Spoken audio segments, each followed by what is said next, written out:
Hey guys, welcome back to the channel. This is story about what if Naruto revives the Hokages part 1. Before I start, please do support for more amazing content and comments for part 2. Do consider to subscribe my channel and share my video to your friends and check out the description as well. Let's start the video. We open our story on Konohagakure no Sato, the village hidden in the leaves. A large, normally bustling town, filled with busy people moving about their daily lives with a carefree indifference. Every building, every home has a history within Konohagakure. This seeping feeling is all because of the nature of Konohagakure, its past. Its name means hidden in the leaves, and it is a shinobi village. Founded years ago by some extraordinary people, Konoha has since grown to be a strong place, and this is all reflected in its buildings, its homes. Because of its nature, there have been times when Konoha and its people have been attacked, times of war and suffering that fill the hearts and memories of those involved till their dying days. Everywhere you look within Konoha, you see the old and the new together in one magnificent amalgamation. Old wooden building originally built around trees, patched up with metal sheets and hasty brick construction work. Apartment building held together by planks, billboards mounted on precarious posts, like a warren of humanity. Held within the perimeter of a great wall, created by several hundred vertical beams of the strongest, most solid oak. Not beams in the conventional sense, but rather whole tree trunks nailed into the ground, some say by the Shodaime himself.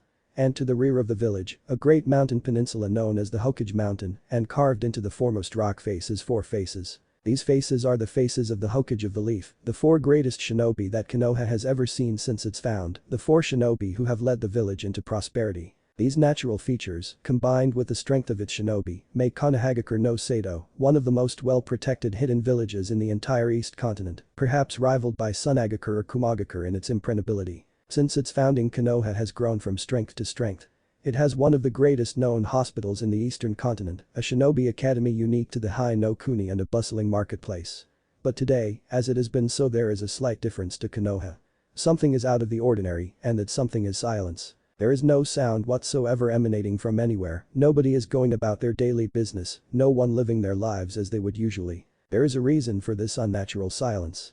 A reason that happens to be several hundred feet tall, has 9 tails and is covered in crimson fur. The Kyuubi no Kitsune, the great 9-tailed demon fox, has once again descended from its den in the Smokespine Mountains to wreak destruction upon humanity.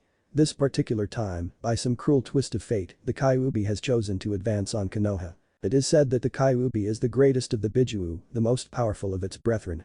With one swish of just one of its many tails it can topple mountains or create mighty tsunamis to cover the earth in fire and water. But today it shall not be Konoha that is covered in fire and water, it is not the Hokage mountain that is toppled by the sweep of a tail. For fate had other plans for the village, and to that end it gave the people their savior. A man born and raised amongst them, a genius whose only dream would be to protect them. From the masses of potential shinobi there rose one man from the crucible of the Third Great War, when fire fought earth and air heroes to protect the people. The Yondaime, the 4th Hokage of Konohagakure no Sato.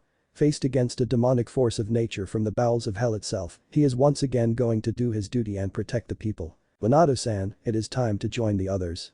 They cannot hold out much longer against the fox, came the old voice from behind him. Minato Namikaze brushed aside the strands of blonde hair from his eyes and turned to face the group behind him.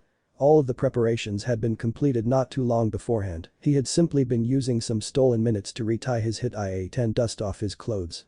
He was dressed in his usual old Jounin attire. Dark blue pants, his custom Chunin vest and his old white trench coat. Proudly emblazoned on the back was a fiery swirl, the eternal symbol of the will of fire. Behind him was a small group of individuals, some of the finest shinobi of the current generation. The former Hokage, Minato's predecessor Sarutobi Mizaru. He was dressed in his old battle attire, a black full bodysuit with a plate armguard and a samurai-style helmet, an heirloom of the Sarutobi clan from their samurai route centuries before. Beside the venerable shinobi, the remaining 2 of his former students, Tsunade and Jiraiya of the Densetsu no Sannin. Both of them only 39, on the verge of middle age. Jiraiya the Gama Sannin, the tallest of the whole group. His most distinguishing features being the mane of white hair down his back and the 2 red lines down his cheeks. Cheeks that bore solemn, nigh on emotionless expressions. Like her counterpart, Tsunade stood out from the others but in her own unique way. The blonde hair tied at the back in twin ponytails, and the 2 large hemispheres to her front, not that anyone else notices. The medical ninja lifted a sleeve to wipe away the small trails of tears. And with the old Team Sarutobi, the remains of Team Minato stood. Minato's own 2 pupils completed the circle of trust, they were the only people who the Yondaime trusted enough with the truth. Hao Tairin and Hada Kakashi, two young teenagers of just 15 who had already witnessed more war and death than most other normal people could ever possibly fathom. Both of them were looking towards their sensei, both with pleading looks on their faces. "Sensei, please," Kakashi asked in earnest. "There must be some other way. There must be another way to stop the Kyuubi, some other jutsu, but this one." The silver-haired Jounin looked his sensei with his one visible eye and knew hit eye 8 covering the other. One eye visible, but showing all of the emotion of two. I agree with Kakashi-san. There has to be something other than what you have planned. "Something we haven't thought of," exclaimed Rin, her trademark plasters adorning her teenage cheeks. "No. Kakashi, Rin, everyone. You all know there is no other way. Every moment we waste means more lives are lost keeping the Kyuubi from reaching the village, and as Hokage that is something I cannot allow to occur. Not after the numbers we lost during the last Great War, this village cannot afford it. The Kyuubi has withstood every jutsu we have used, we are grasping our last straw." Minato replied, his voice no more than a whisper, but laden with authority. "But you don't know if your jutsu will work, you haven't even tested it yet. This isn't like the Rasengan or Hiraishin, this is a suicide jutsu. I know in these circumstances it is difficult to look elsewhere, but there are still other options. Tsunade Haim and me could launch a summoned assault, draw the beast away that way." The white-haired toad Sennin spoke with a silent wisdom that only showed itself in times the crisis, most of the time he was considered to be a half-mad pervert. Amazingly, everyone else nodded, agreeing the new idea. "Jiraiya-sensei, you know I have." Minato started to argue, but was interrupted by the sound of crying in his arms. All the noise had woken the precious cargo cradled by his arms. He looked down at the bundle of white cloth and smiled at the baby within. Blue eyes looked into his own as Minato gazed at his son's face. He silenced the baby by tickling his belly, producing a giggle from the infant, who then closed its eyes and went back to sleep, happy that everything was alright. Minato's face grew stern as he finished comforting his child, and he gazed into the eyes of all those present. "This must be done," he said in a voice that broke no argument. With those words, he reached into one of the inner pockets of his trench coat and produced 2 scrolls. Handing them to Sarutobi with a nod, he continued saying, "These are my last will and testament, my final instructions. You may read the one with the red seal, for it contains all of the plans I had for the village, but the blue seal is to be kept until the day my son asks you for it. It is for his eyes only. Understand?" The old man sighed deeply, allowing himself to momentarily feel his age. "Hi, Minato-san, as you request I shall do it to the best of my abilities," he replied with a nod. The yondaime moved from one person to another, bending in close to give them each a personal farewell. He received strong hugs from Tsunade, Rin and Kakashi, and solemn smiles from Sarutobi and Jiraiya. When he was finished, he tied the bundle in his arms tight to his chest, with 2 lengths of strong fabric looped under and around his arms. Once he felt the child was secure, he bent his legs lightly and with a great leap shot out of the window. Biting his thumb hard, he moved his hands through several well-known seals. With a great shout he cried out Kuchius no Jutsu, and in an instant he found himself standing upon the back of a giant red and black toad. The ninja smoke quickly cleared, only to be replaced by more smoke from a massive Acher pipe. "You ready?" Minato spoke the toad in a booming gruff voice. "Aye, let's go." Gamabunta-sama sighed Minato as he took one last look at the face of his only child. "Forgive me, son." With those words said, Gamabunta slowly made his way through the streets of Konoha, careful not to damage any buildings on his way. When he got to the edge of the village, the great toad coiled his legs and shot into the sky. Elsewhere, there are few things that can inspire true fear in the hearts of men. Most think they have felt it once in their lives, but they have barely scratched at the surface. And what Kushina was currently staring at was the very essence of that gut-wrenching, body-numbing fear. A 300-foot-tall crimson fox, its 9 long tails swishing through the air wildly. The noises they made were like small sonic booms, only just taking the edge of the mad growling coming from the inhuman beast's throat. But what really cut into her, what really made her want to collapse into the fetal position and cry was the killing intent. The sheer malice radiating from the eyes of the kitsune, laced with a monstrous chakra that made her blood run cold. Then she thought of her home and the small son she was fighting for. "Hold the line. Teams 8 through 12, give me some cover fire over here. Push it back." She shouted her orders left and right, trying to keep the disheveled army of shinobi going. They were dying by the minute, be it of chakra exhaustion, stray jutsu or a giant paw crushing their bones, it didn't matter, they died anyway. Uzumaki-san, a stout jounin, called over to her. She recognized him to be of the Akamichi clan, the red cheek tattoos and equally red hair giving it away.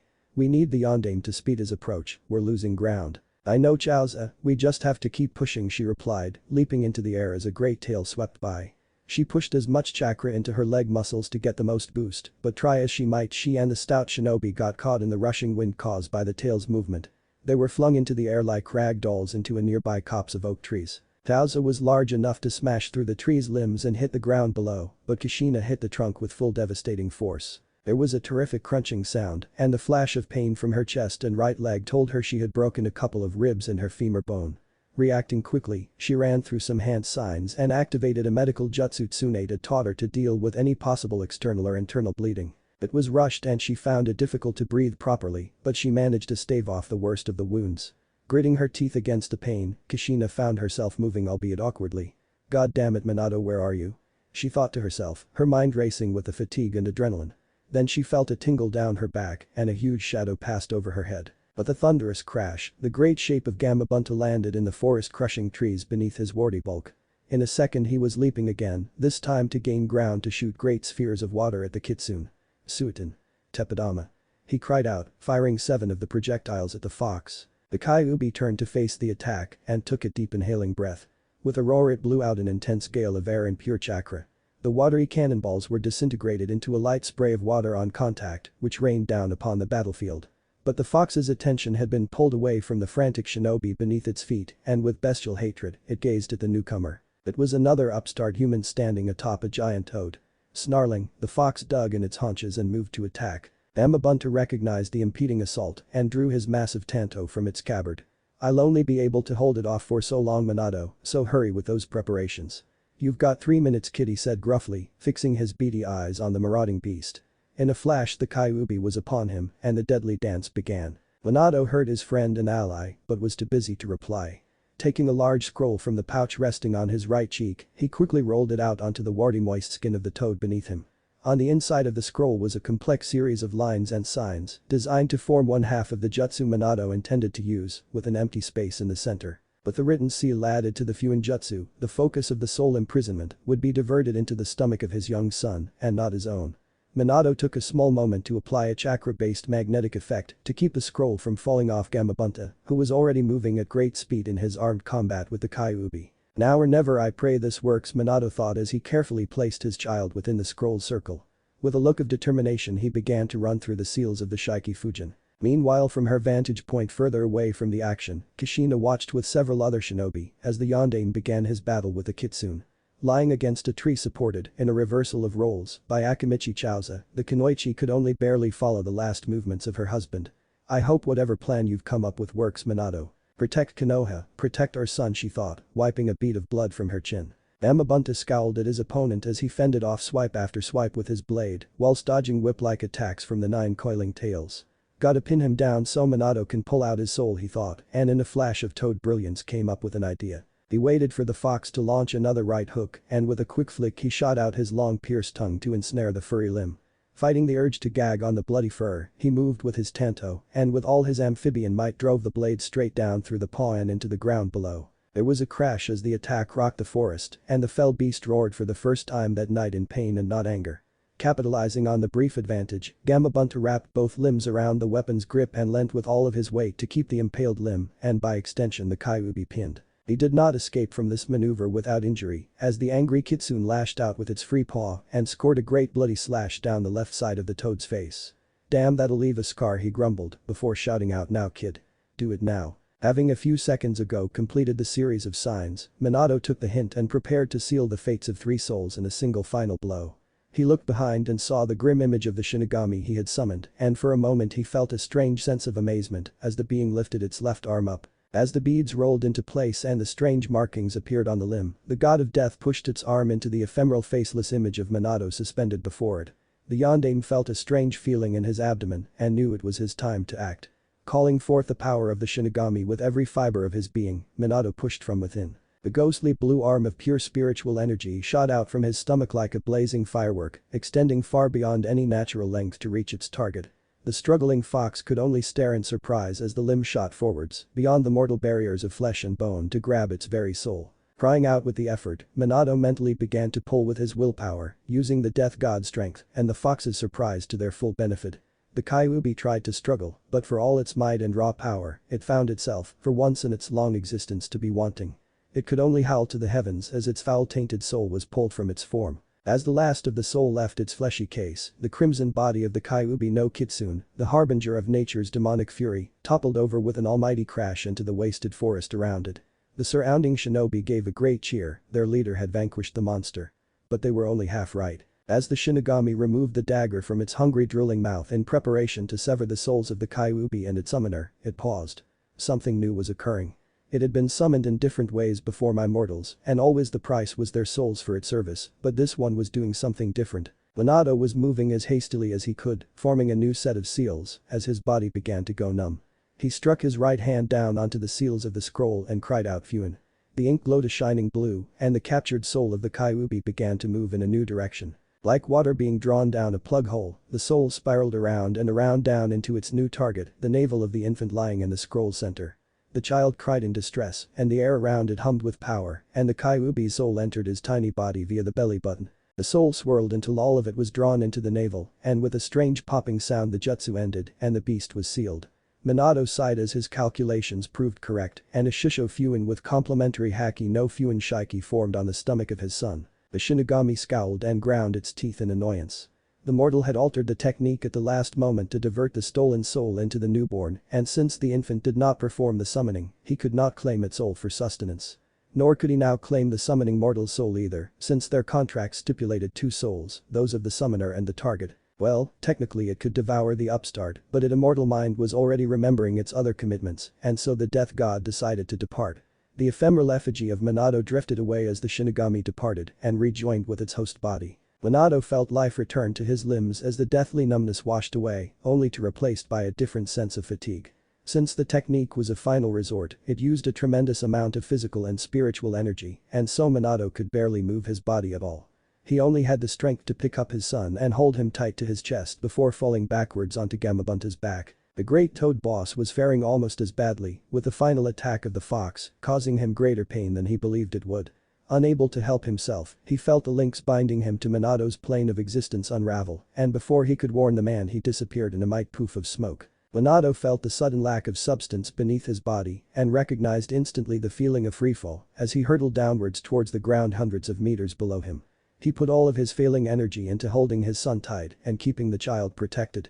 Guess I'm gonna die anyway, damn, he thought tiredly, and with a smile he closed his eyes and waited for the impact. Then everything went black. Some time later, silence.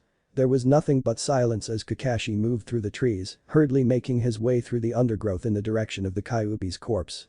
He had to find his sensei, he had to make sure the man was alive. He eventually emerged in a large clearing of flattened trees and scorched earth, and his one uncovered eye was drawn immediately to a single spot. In the center of the clearing, in the middle of a large crater, lay the body of the Namikaze Minato, the Yondaime Hokage of Konohagakure, his sensei and his friend. Over here. He yelled, throwing kunai with several explosive tags tied to it into the air as a makeshift flare. Not waiting for the telltale sounds of his comrades, he quickly advanced into the central crater. He collapsed onto his knees at the sight before him. The Yondaime had indeed defeated the Kyuubi, sealing it away never to return within the body of the infant within his arms. The said infant was currently bawling loudly, unsure and upset by what was going on around it. Minato still held the child firmly with a rigid grip that only death could give him. His face was paler than the spiky blonde hair atop his head. Kakashi held back the tears that threatened to spill from his eyes and felt a hand upon his shoulder. Behind him was Sarutobi, the newly rechristened Sandaime Hokage of Konoha. Behind him were the fully gathered shinobi of Konoha, the survivors of the Kyuubi's attack. Everyone had pained sad expressions on their faces, many had begun to weep silent tears as they gathered around their fallen leader. The most notable was Kushina, still supported by Chiauza. She wept openly at the sight of her beloved seemingly lifeless body. Walking past Kakashi, who had moved to comfort the weeping Rin, Sarutobi bent down to pick up the baby from its father's arms. So you sealed the beast only to die shielding your child from the fall. Fate truly marked you as a noble man, Minato-san, the old shinobi thought. He began to turn when he felt a strong grip of his ankle. The fourth had jerked awake suddenly and with the last of his fading strength was holding the Sandaime still. He began to mumble some words from his cold dry lips and Sarutobi bent down again to hear them better. His name is Uzumaki Naruto, he spoke with labored breath, gazing into middle distance. I have sealed the Kyuubi inside of him so that one day the greatest threat to the leaf can become the power of its greatest hero. Maintain his anonymity, protect his identity from everyone who does not know of his existence.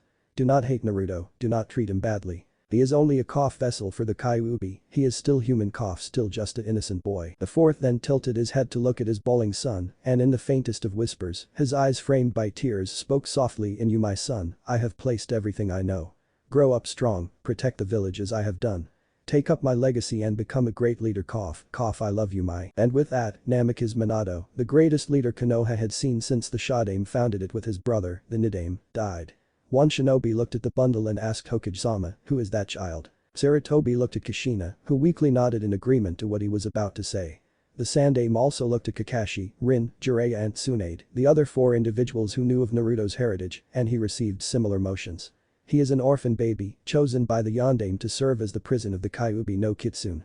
His name is Naruto. Give him my clan name. Sarutobi-san uttered Kushina as loudly as she could let him bear the name Uzumaki. Let this boy carry it, since my own newborn son died before the attack. Sarutobi hummed as he caught onto the woman's cunning ruse and nodded to continue the charade for the other shinobi present. Let all who bear witness to this event remember this child's name. Uzumaki Naruto, bearer of the Kyuubi's curse and hero of Konohagakure no Sado, he said with commanding resolve, his old nuances from his previous tenure returning effortlessly. One by one the shinobi survivors peeled off, leaving those closest to the 4th alone with the body. Sighing, Sarutobi turned his attention to the infant in his arms. The baby stopped its crying and gazed quizzically at the old man's face before reaching up and tugging on his beard. Smiling at the antics of the baby, Sarutobi turned back to gaze at the body of his friend. It shall be as you ask, Minato-san. The next day, Konoha would awake to find their beloved leader dead, and the only one they would have to blame would be a young infant not 3 weeks old. The child's mother, Kushina, died a day later from internal bleeding and organ damage as a result of her injuries. She was mourned by many, who took solace in the fact that she was joining her beloved in the afterlife. Tsunade left with her apprentice Shizune not long after, the events bringing up bitter memories for her. It was the same for Jiraiya, who needed to get away from the village for a while to deal with the death of his pupil.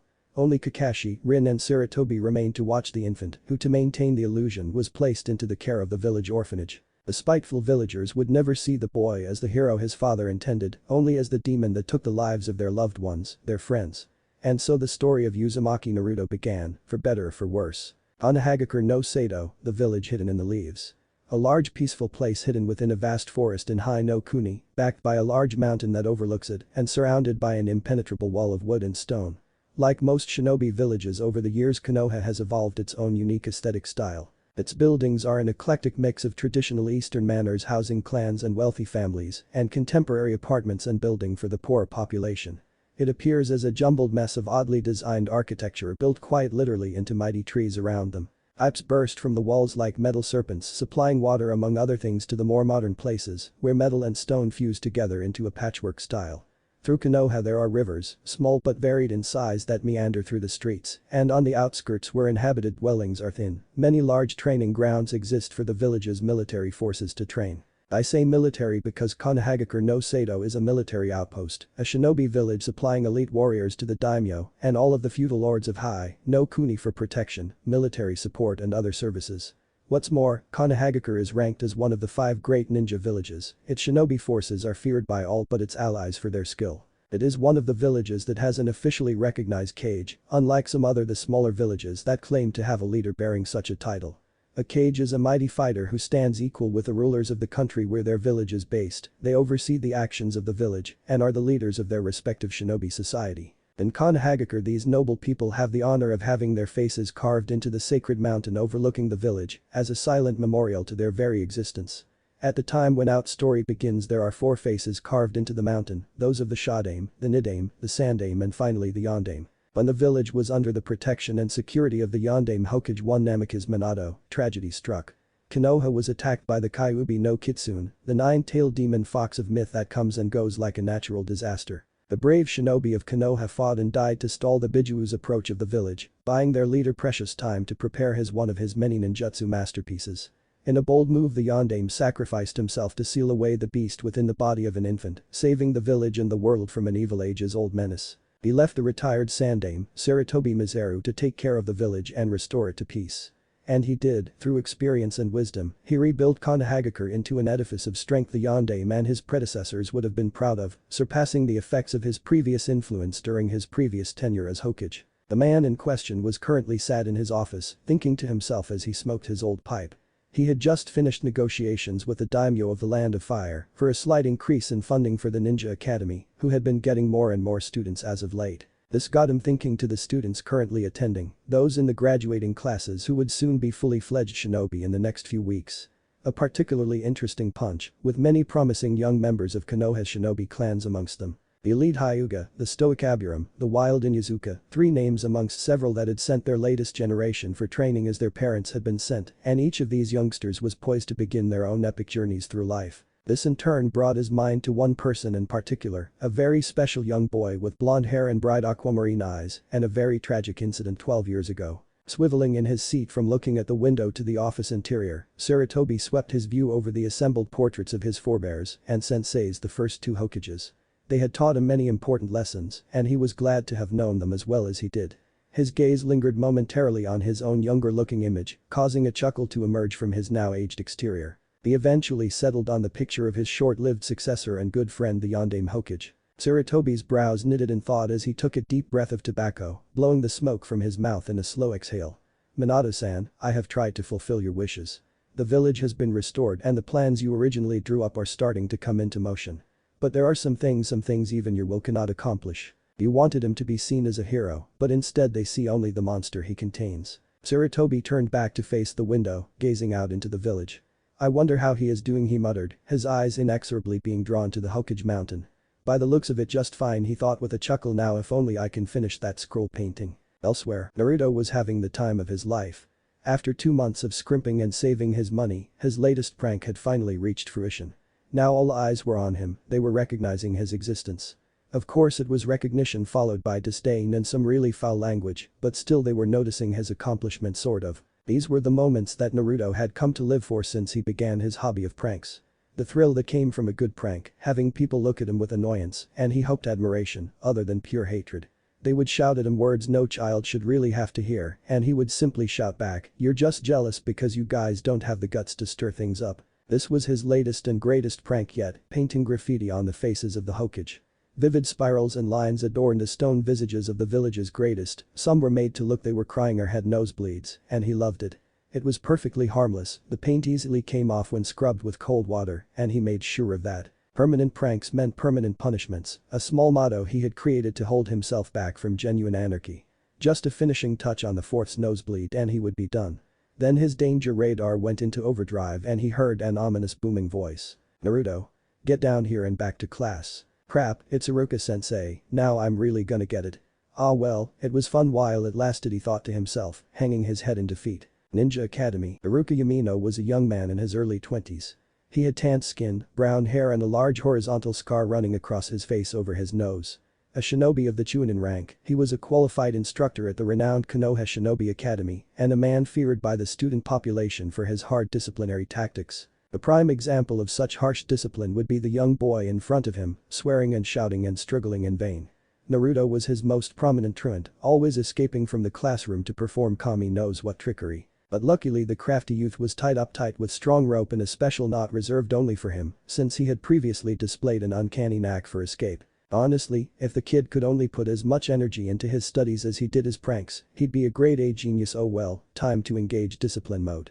I hate to punish these kids like this, but it's the only way they can learn from their mistakes, Iruka thought to himself, hoisting the struggling Naruto by the scruff of his neck before throwing him to his seat. The boy landed face down on his desk in a highly comic fashion, earning roars of laughter from his classmates. "Silence!"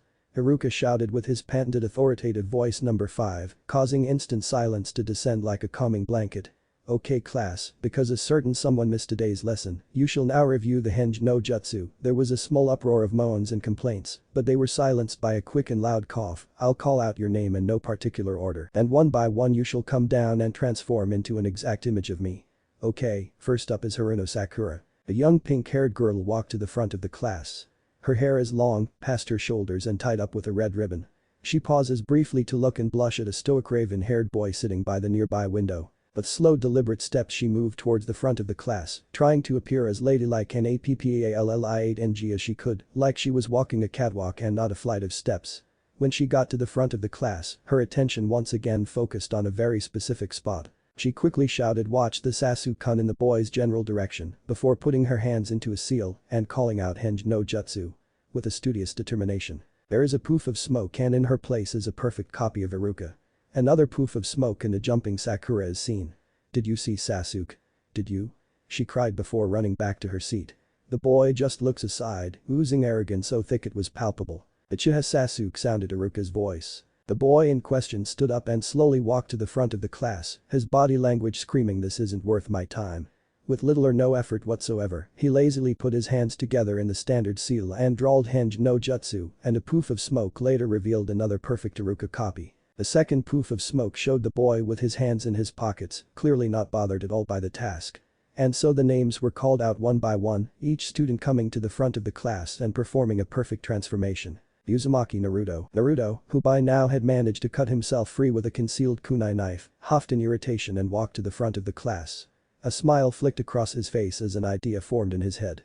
This'll pay Iruka-sensei back for tying me up, he thought, and with gritted teeth he gathered his chakra and formed the seal. Like the others, there is a poof of smoke and sound slightly exaggerated for dramatic effect, but unlike the others, his transformation revealed a buxom naked blonde girl blowing a kiss in a revealing position. Iruka's eyes bugged and he shot back as his nostrils fired out a large fountain of blood, flying in a comical fashion in the direction of his desk. Naruto laughed as he released the jutsu. Ha ha ha ha ha ha, I call that one my Warwick no jutsu. Pretty cool, huh? This led to Iruka shouting at him for making a stupid technique with his nose plugged with tissue, and Naruto yelling back. Needless to say, the foxy youth was subsequently tied up once again and chained down to an iron ring in the corner labeled for Naruto. Later that day, Naruto scrubbed at the rocky surface of the Yandame's face, muttering curses at his sensei under his breath with every movement of his arm. Iruka was making him scrub off every last drop of paint that he had daubed on the faces of the Hokages, and in his mind, Naruto thanked his foresight to use water-based paint. We're not leaving until it's all gone, Naruto, shouted Iruka from his perch above. Like I care, Naruto shouted back, it's not like I have anyone waiting for me at home, you know. Iruka paused and looked down at the child, a myriad of emotions playing over his face. Sadness, guilt, loneliness and regret, all those negative emotions were present on his visage, there was no room this time for happier ones. Naruto, he began, the words coming out slow and unsure. Once you've finished, I was wondering if you would like some ramen, my treat. Naruto looked up at his sensei, a look of pure joy spreading over his face like wildfire. Hell yeah. Now that's some real motivation, he yelled with joy, and with newfound energy began to scrub like crazy, working flat out to clear up quickly. If there was anything that could move Naruto quicker than ramen, it was yet to be discovered. Later, at the Ichiraku ramen stand. Naruto, why did you paint graffiti on the faces of the Hokage? Don't you know who they are? Asked Iruka after finishing his mouthful of ramen. Naruto looked up at him, slurping up a large quantity of noodles into his mouth and finishing them with a large gulp. Yeah, sure I do. The Hokage were the most powerful and most respected ninja in the village, charged with the protection of all who inhabit its walls. If you know that, then why don't you treat them with respect like everyone else? Because I'm going to surpass them all. This exclamation immediately grabbed Iruka's attention, leaving a noodle hanging comically from his lips as he stopped eating to listen. Naruto continued, someday I'm gonna be Hokage, the greatest Hokage this village has ever seen. Then everyone will stop disrespecting me and acknowledge my existence, that is my dream. Iruka looked at his student with a puzzled face and then smiled knowingly. No matter how many times he heard Naruto say it, it still amazed him. No shinobi has ever used a statement so often and so boldly, most just muttered it quietly to their friends in an attempt to gain prestige. Oh, Iruka-sensei, I was wondering. Naruto bowed his head and clapped his hands together, could I borrow your leaf headband, just to try it on please, pretty please? Oh, this thing. Iruka brought his hand to his headband. Sorry, but only academy graduates are allowed to wear one. Those are the rules. Naruto looked down in disappointment. Fine, he paused. Sensei, can I have another bowl, he said with his usual grin, showing his teacher his empty bowl as evidence. Both of them laughed, and for the first time in a while Naruto felt truly happy. Next day, okay class, today you will be tested on your ninjutsu to see as you can graduate from the academy, lectured Iruka as he stood in front of the class with his clipboard. This year's test will be on Bunshin no Jutsu. You will come into the side room here one by one and perform the just before Mizuki-sensei. He pointed to a young man with long white hair and a cheerful face and myself. You will then be graded, and if you warrant a pass will be given a leaf headband. Naruto winced and cursed under his breath. Bunshin no Jutsu, crap, that's my worst technique. He watched as one by one his fellow students filed into the adjoining room and one by one left grinning broadly with a shiny new leaf headband. Finally, when it was his turn, he slowly walked into the room, every step adding to his nervousness. He took a deep cleansing breath and entered. Inside the room at the opposite end to him sat Iruka and Mizuki. Alright Naruto, in your own time, create 3 Bunshin for us, said Iruka, looking up from his clipboard. Okay, I gotta do this, Naruto thought. He gathered his chakra, made the seals and cried Bunshin no Jutsu. Poof, smoke surrounded him and it slowly cleared to reveal him and his one clone. It looked terrible, lying on the floor, its tongue sticking out, no color whatsoever in its face. You fail, the words blasted at him like an explosion. But Iruka-sensei, maybe we should cut him some slack. It is his third attempt and he did create one clone, reasoned the white-haired Chunin. No, Mizuki-sensei. All of Naruto's classmates created at least 3 clones. Naruto made one, and a pretty pathetic one at that. It doesn't even warrant a passing grade. Naruto gritted his teeth and left the room. After it all finished, he sat on a swing outside, watching the other kids get congratulated by their proud parents.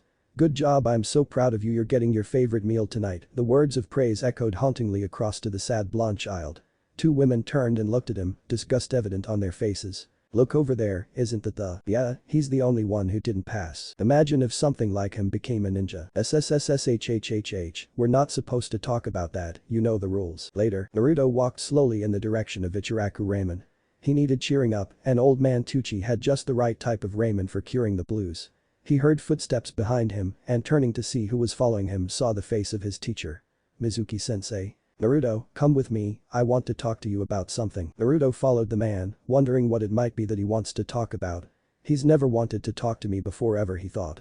The pair eventually settled on a rooftop of a house in a fairly nondescript area of the village's Upper West District. Don't feel bad for what Iruka said, reassured Mizuki, he's actually looking out for you. This piqued Naruto's interest. He had always thought of Iruka as being an overly strict wise ass who couldn't take a joke. Mizuki continued, he wants you to experience true strength, and in order for that to happen, there can be no easy rides. That's why he always fails you, even if what you have done wrong is small. He wants you to persevere and become a great ninja. Naruto paused over this, and digesting this new information and allowing his usually unresponsive mind to process it all. If that's true, he could at least be a little nicer. Now I'll have to wait until the next graduation exam, and by them everyone else will be way ahead of me, even that idiot Sasuke. Mizuki's face split into a dark grin, but he schooled it into a more neutral expression. You know, Naruto. If you really want to become a genin, there is another way. Naruto's face lit up with hope. Seriously, I'll do anything, Mizuki-sensei, whatever it takes. Inside, Mizuki was laughing maniacally. This is all too easy, now to seal it, he thought. Okay Naruto, here's what you do, and began telling him what to do. Later, Naruto sat alone in the forest clearing by the old cabin used by travelers as a point of rest, the forbidden scroll on his lap. It was late at night, the full moon hung in the air. It had taken all of his hard-earned stealth and skill, but he had gotten the damned scroll from the Hokage's house. I mean, first there were the Anbu guards, then the chakra strings attached to traps, and then the old man himself had caught him in the act. But a quick Warwick no jutsu and the old fart was lying in a pool of his own nasally ejected blood, completely unconscious. The scroll had been in the vault exactly where Mizuki-sensei said it would be, disguised as a walking stick with a genjutsu. Then he had left the house with the careful movements that he had entered it with and ran for the woods 1 mile south of the village where the cabin was, just like Mizuki-sensei had said.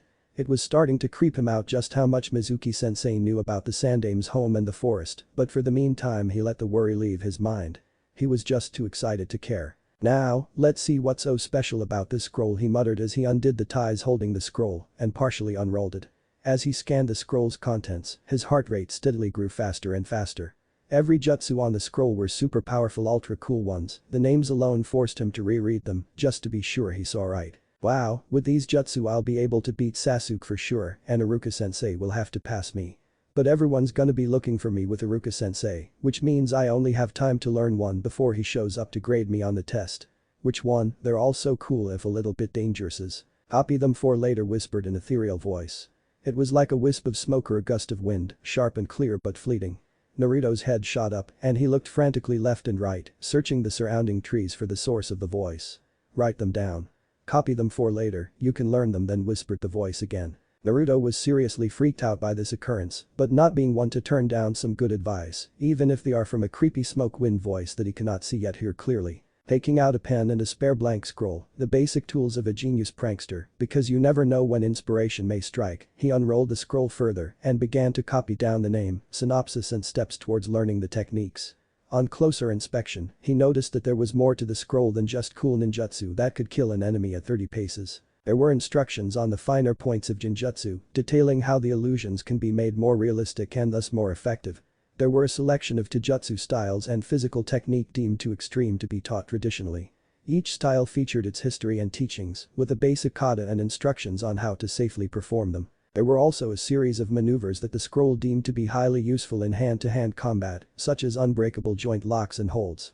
Their scroll even contained a series of body-breaking training regimes that, from what he read, could turn the weakest genin into a jounin wannabe easy as you can say number 1 ninja. Naruto read through roughly 90% of the scroll, but stopped when the descriptions of what some of the jutsu could do made him feel nauseous. Why the hell would I want to make a guy implode, that's just sick, he thought with a judder as he took his time to write down as much as he could. After a while he decided to stop, remembering that he still had to learn one of the scroll's techniques. With that in mind, he returned to the first one on the scroll. It had immediately piqued his interest, especially when he read the description a couple of times. This particular jutsu was a ninjutsu that he had purposely left from the stuff he had copied. Hokages Bunshin no Jutsu, an ninjutsu that create solid clones of a person by evenly splitting their chakra. Unlike regular clones, these are not illusions, but perfect copies of the user that are capable of performing jutsu separately from the original. They can remain corporeal for prolonged lengths of time, but disappear when forcefully struck once, Naruto said as he read aloud the synopsis of the jutsu. Also, the Hokages Bunshin has a lesser-known side effect to its use. When a clone is dispersed, all of the experience it has gained returns to the user. This is due to the nature of the clone, with it being a physical and wholly corporeal copy with the emotions and memories of its creator. This makes the Hokages Bunshin very good for reconnaissance purposes, since their creator can send them to scout ahead safe in the knowledge that anything they learn immediately returns to them. After reading the description, Naruto couldn't help but grin with glee. Not only will I be passing the test to graduate, but I'll also be learning a really useful technique. I'll finally be able to create clones, this is going to be so cool, he thought, and with that he started to begin performing the steps required to learn the technique. Elsewhere, Iruka was alone in his apartment, thinking about the conversation that he had had earlier that day with the Hokage. He sighed as he recalled the Sandame's words. It had been after he had dismissed all of the graduates, after finishing the exam. The Hokage had been amongst the crowd and had motioned for Iruka to follow him. The old man's words kept repeating themselves over and over in his mind. Iruka, the older man, began, looking the young Chunin in the eyes. "Hi Hokage-sama," Iruka replied, his voice a mix of the usual honored reverence for his leader and an almost skeptical curiosity. "I've been meaning to talk to you about something." "What's that?" "You know I always have time for our conversations together. It's about your behavior towards one of your students, Uzumaki Naruto." "Naruto? What about him?" Iruka asked, wondering why the Hokage would be interested in that particular pupil of his. "He's a lot like you, isn't he? Like you, he is an orphan, and so like you, he has grown up with no parents to guide or teach him." "I can see where you are going with this, Hokage-sama. You want me to ease up on him, but that is something that I cannot do." "Oh really? Then maybe you should first listen to the reason why I am asking you this." The Sandame looked into the distance, as if pondering a lost memory. Naruto has always been alone. No one has been there to teach him or comfort him when he is feeling sad. No one has even recognized that he even exists. So in order to make himself feel better, he performs pranks. By doing this, he can briefly be noticed and acknowledged by others, even all he gets is hate in return. "I know that," but he was silenced with a raised hand. Sarutobi continued, "We both know that Naruto has the demon Kyuubi sealed within him, but Naruto does not. Only those alive during the attack know this, but nobody sees Naruto for who he is." He gazed at the carved rock face of the Yondaime. The Yondaime Hokage wanted Naruto to be acknowledged as the hero of the village, the one who sacrificed his body to contain a terrible evil. But the adults of the village do not see Naruto as a hero, they only see the demon sealed inside of him. And their cold behavior has transferred to their children, so even if his peers do not know Naruto's secret, they still have a deep hate for him that they cannot explain. Sarutobi paused, waiting for his words to sink in before finishing. "Do you know that when a person does not acknowledge another, their eyes show nothing when they gaze at that person? Not hate, anger, not joy nor love. All they are is empty and cold, colder than the harshest night in winter." A knocking on the door woke Iruka from his thoughtful pondering. He moved to the door, the banging continuing. He opened it to reveal a panting Mizuki, dressed in his shinobi uniform. "Mizuki, what are you doing here?" "Iruka, it's Naruto. He's stolen the forbidden scroll from the Hokage residence and run away. Everyone's out searching for him, some are talking about going so far as killing him," exclaimed the wheezing Chunin. Iruka was stunned. Why would Naruto do something like steal the forbidden scroll? Sure, he would pull few pranks, but that was the farthest he ever went. Finding himself, Iruka looked over at his colleague. "You go join the others. I'll be along shortly, try to stall them until I get there," he said, shutting the door and racing to find his shinobi attire. Outside, Mizuki's face split into a cruel smile. He turned in the direction of the southern woods, where he knew Naruto was, and began to run with all haste. He briefly stopped to pick up the Tufuma shuriken he had stashed away, before continuing. "I'll find Naruto, kill him and take the scroll. No one will miss him, in fact they'll be glad he is dead. It's foolproof," he thought, laughing maniacally as he ran. Later, in the woods, breathing heavily, Naruto collapsed onto the ground in a heap, all of his energy finally spent. It had taken everything he had, but he had mastered the jutsu in only a few hours. Now he would pass the test for sure, then he would finally be a ninja. His mind wandered into visions of himself with the Hokage hat on, standing proudly before a glorious sunrise, but it was interrupted when he heard footsteps. Looking up, he saw a very familiar sight. An angry Iruka glaring down at him. "It's all over, Naruto," he said, looking hard at his wayward student. He had to do a double take when he saw the condition he was in. All over Naruto's body were scuffs, bruises and marks that only intense training could produce. What has he been doing training? He thought. Scratching the back of his neck, Naruto grinned up at his sensei. "Hey there, Ruka-sensei, I wasn't expecting you to show up so soon. I only had time to master one technique and I've only just finished doing that." "What are you talking about, Naruto?" asked Iruka, clearly puzzled by the boy's words. "You know the jutsu I had to master for the secret graduation exam. Mizuki-sensei told me about it. He said I had to get the special forbidden scroll from the safe in the Hokage's house, then come here and master one jutsu from the scroll. Then you would pass me for sure." He knew everything, how the scroll was disguised, how to avoid the patrolling Anbu, where this place was, everything. It was kinda weird how he knew so much, but I did it, I mastered a jutsu, and now you have to pass me, Iruka-sensei. You have to, Naruto said, his excitement clearly increasing with every syllable. Mizuki, how could he? Realization dawned on Iruka as he placed all of the pieces together in his mind, just in time to hear the telltale sound of metal flying towards him. He pushed Naruto out of the way and just had enough time to raise his arms in defense. As he did so, a hail of kunai slammed into him with such force that he was smashed against the wall of the cabin behind him. Most of the deadly instruments impacted safely against the wood behind him, but some managed to find purchase in his flesh. One grazed his shoulder whilst another embedded itself deeply in his thigh. He looked up to see Mizuki grinning madly at him, two large shurikens strapped to his back. Mizuki surveyed the scene before him and called out, "Naruto, give me the scroll." "No, Naruto. Don't give him the scroll. Mizuki used you to get it and now he plans to steal it and use its forbidden secrets to destroy the village. Don't trust him, everything he says is a lie." Iruka yelled, his body still rigid from the pain of the kunai attack. Mizuki scoffed, "Don't trust me, you're one to talk, Iruka, considering you're the one that's been lying to him. Everyone has. Why don't I prove my trust by telling Naruto the truth?" Fear gripped Iruka's heart as it leapt up into his throat. "No, Mizuki, don't," he shouted desperately through gritted teeth. Naruto was confused. Not a minute ago he had been about to show Iruka-sensei his cool new jutsu and now Mizuki-sensei had attacked him and they were arguing with each other. What do you mean everyone's been lying to me? What's going on?" Iruka could swear that Mizuki's smile grew wider, if it were even physically possible. "You know that 12 years ago, this village was attacked by the great demon Kyuubi no Kitsune. It killed many people, it almost came close to destroying the village utterly. But the Yondaime Hokage defeated the Kyuubi, thus saving everyone from the monster. Immediately after that time, a new law was passed." "Law? What law? I haven't heard of any laws that mention the Kyuubi, nobody mentions it at all, except in history lessons," Naruto retorted, not liking the tone Mizuki was using. Something at the very core of his being was twisting, it was like he instinctively knew that what he was about to hear would be bad, it was like a primal instinct. "You wouldn't know because the law concerned you," Mizuki continued, his voice steadily rising to a fever pitch, "because the law states that nobody is ever allowed to tell you." His voice rose louder, "that you in fact are even louder, the Kyuubi, the nine-tailed demon fox that destroyed the village and killed everyone." By now he was clearly ranting, enjoying and glorifying and breaking down the young boy's spirit, tormenting him with a truth not meant to be heard. "You are the demon that killed so many people, including Iruka's parents, I might add. You were sealed away by the Yondaime, the man you respect so much.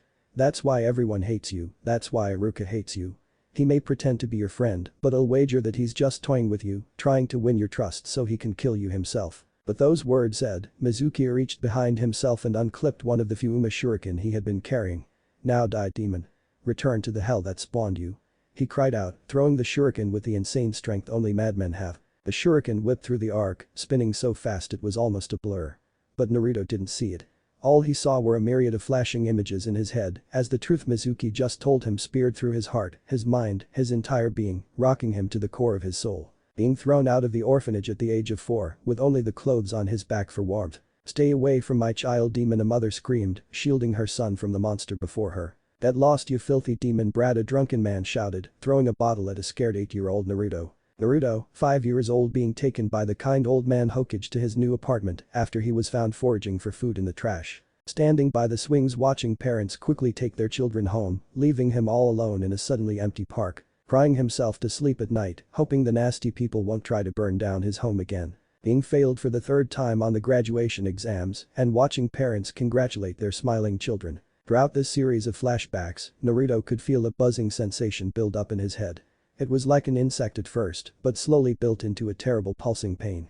He collapsed to one knee and clutched his head, his face contorting into a grimace, tears running down his cheeks as his body convulsed violently. Blood started trickling down his chin as he bit his lip hard, such was the pain he was feeling. It was like a wild animal was within his skull and it was trying to claw its way through the bone to get free. Naruto thought, as painful as thinking was, that he was dying. He wished that he would just die and leave all of the pain and suffering behind him, but it didn't stop. It got harder, more forceful, a terrible soul-wrenching feeling. Then, just like that, after a seeming age of pain and mental torture, it all stopped. If he were to put it into words, he would say it was like a dam being released when the water pressure became too great. A blissful, sweeping sense of euphoria swept through Naruto, reinvigorating his tired limbs. Then he felt something wet drop on his face. Naruto snapped back into reality and found he was on his back, with Iruka crouching over him. Iruka had a shuriken embedded in his back, the shuriken Mizuki had intended for him. The wet drops he had felt were Iruka's tears. He mouthed the word "why," but no sound came from his lips.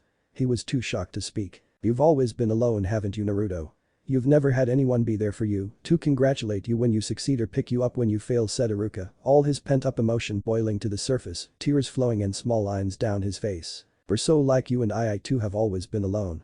Ever since my parents died, I've had no one to help me either, to recognize me or congratulate me.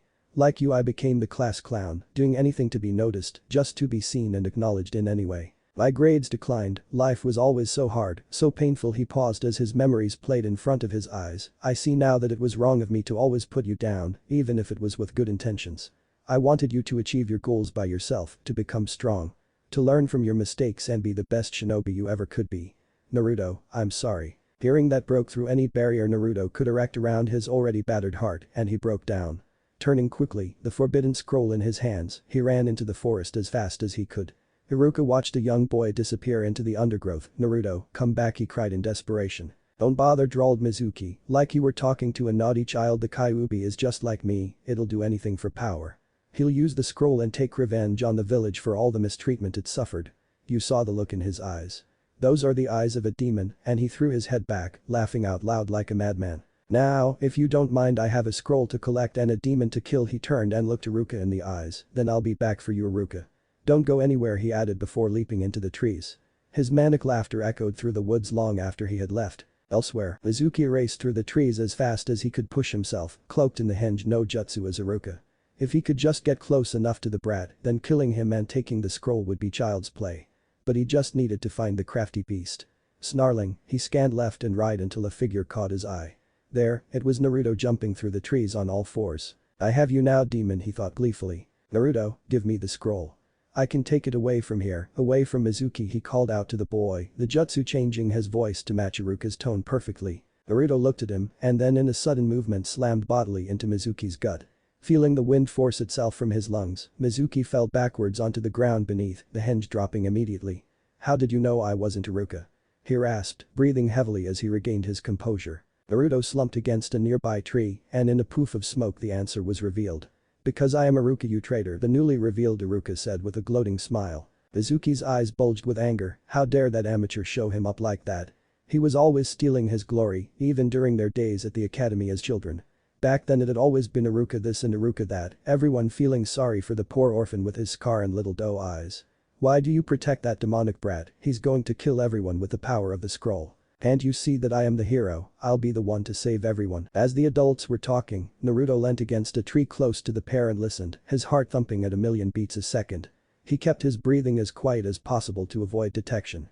He had just witnessed Iruka fool Mizuki by using a henge to impersonate him when Mizuki had been impersonating Iruka. And now Mizuki was ranting out loud about how he was going to kill Iruka now when he was leaving him for later, and how because of Iruka interference, the scroll had gotten farther away, and that he was condemning Konoha to destruction by letting the demon brat escape. It was all very nerve-wracking for the boy, who right now didn't really know who he was. "Am I the Kyuubi, or me? I don't know anymore what I am," he thought in desperation. Then he heard Iruka's reply, which changed everything for him. "You're right, Mizuki. The Kyuubi would do that, but not Naruto.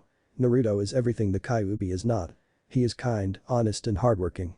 He may screw up, but that only increases his resolve. He has suffered, but because of that he has gained empathy in return. I have never seen him give up and I am proud of what he has become. That thing you mention is not the Kyuubi no Kitsune. He is Uzumaki Naruto of Konohagakure. Those words were like a beacon of light in absolute darkness for Naruto. After learning the truth of his origins and digging up memories he had tried to forget, his mind was fragile. But hearing his sensei praise him, hearing him acknowledge his existence, it gave everything that had ever happened to him a purpose. Tears of happiness slid down Naruto's face as he felt accepted. Someone had recognized him for who he was, he finally had a person whom he could consider precious. He heard Mizuki scoff. You know, I was fully prepared to let you live just a little longer, he snapped, clearly annoyed, but you just changed my mind. Say goodbye, Iruka. He shouted, spinning the last of his Fuuma shuriken in preparation of throwing it at the downed Chunin. He never got within 10 feet of Iruka before an orange blur slammed into him, delivering a wicked knee to the face. Naruto, spurred by his sensei's words, had decided to act instead of hide. He fixed his gaze upon Mizuki, setting the forbidden scroll on the ground. If you touch my sensei I'll kill you. He snarled. Bring it on, Fox, you don't stand a chance. Raved Mizuki, angry that the demon had managed to even touch him. Try me, fool, Naruto said, bringing his hands into a cross-style seal that would soon become very familiar to him. Anything you throw at me, I'll return 1,000-fold. Kage Bunshin no Jutsu. There was a vast explosion of smoke and noise, and when the smoke cleared, it revealed a clearing full of Narutos. Literally hundreds of identical copies, so many that the surrounding trees were full as well as the forest floor. Both Iruka and Mizuki were stunned into silence, mouths agape. Shadow clones, amazing.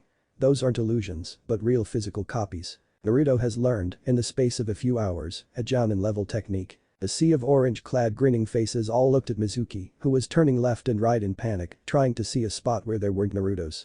Cracking their knuckles as one, Naruto and the clones all spoke at the same time. Hey, I thought you were attacking. If you won't, we will, they said, and what followed was a short and very brutal beating for Mizuki. As one clone punched his face one way, another would kick him in the groin, whilst another elbowed him in the stomach.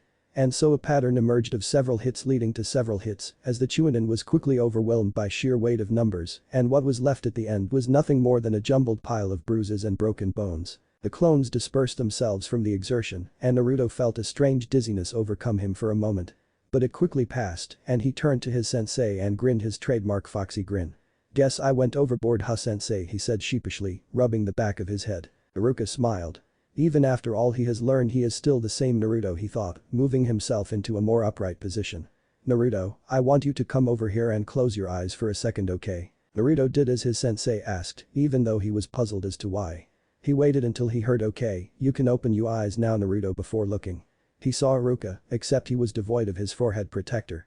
Tentatively, he moved his hands up to his forehead and felt smooth metal with his fingertips. Recognition dawned on his face, which was confirmed when he heard congratulations, you graduate. Joy unlike anything he had ever felt filled Naruto, and he leapt at his sensei, hugging the man around the waist with all his strength. Iruka smiled down at his now ex-pupil and thought to himself, now you're a ninja, Naruto, and this is just the beginning for you. You have a long and hard road ahead of you, but I know that you will do well. He then remembered the search teams and got Naruto's attention with a playful knock on the head. Come on, idiot, we have to return this scroll to the Lord Hokage and you need to apologize for stealing it, he reprimanded, falling slightly into sensei mode.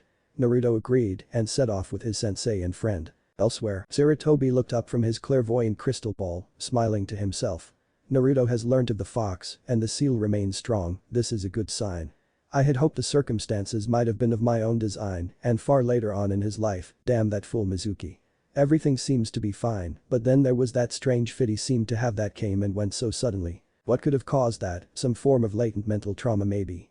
And then there was that presence I felt through the orb. He turned to the portrait of the dead Yondaime, your presence, Minato-san. Sighing to himself at the puzzling development, Sarutobi turned and walked to inform the patrolling Jounin and Chunin that the forbidden scroll would soon be back shortly and to go pick up a battered Mizuki. Naruto lay in bed, the fatigue from the previous night's actions finally catching up with him in spectacular fashion. He had taken the forbidden scroll back to Oyaji Hokage and apologized for the trouble he had caused, fully expecting to have the tar beaten out of him by the horde of angry shinobi present. But the Hokage had simply smiled and told Naruto that he was glad that he and the scroll were safe. It was currently mid-morning, and Naruto had pulled down all of his blinds to stop the sun from streaming in and keeping him awake. Iruka-sensei had given him the day off from the academy to recover. After all, he didn't really need to go there until the graduation ceremony in 2 weeks when he would officially become a ninja, but there were some that kept going to revise anything they were lacking in. Now sleep claimed him, and Naruto closed his tired eyes. Before he fell asleep though, his mind briefly flickered back to when he learned about the Kyuubi from Mizuki. What had been the pain he had felt in his head? It had felt like something in his mind had cracked into 1,000 pieces, or something along those lines. Putting it out of his mind for the time being, Naruto's head hit the pillow and he embracing unconsciousness. Somewhere, Naruto rarely dreamed.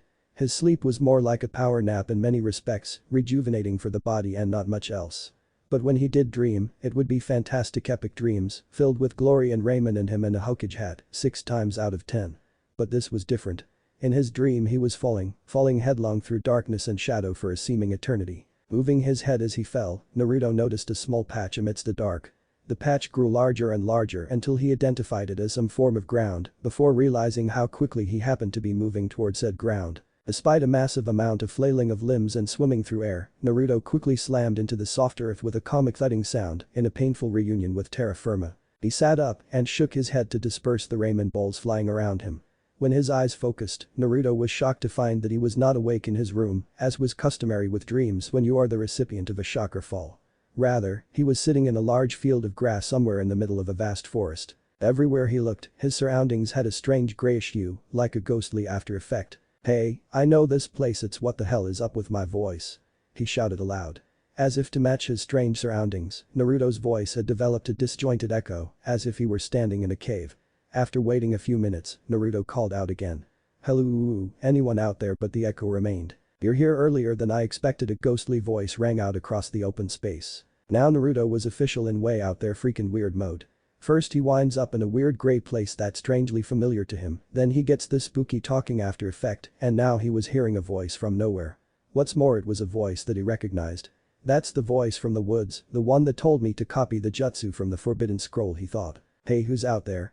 Look, I'm really pissed right now, so whoever you are, stop jerking me around," he shouted, waiting for a response. There was a long profound pause. "Much earlier than expected, I was hoping you would be at least 16. Kids are so irritating sometimes," he heard the voice call out. "RRRRRR, show yourself, coward." Naruto was now quite angry. "If you won't come out, then just leave me alone.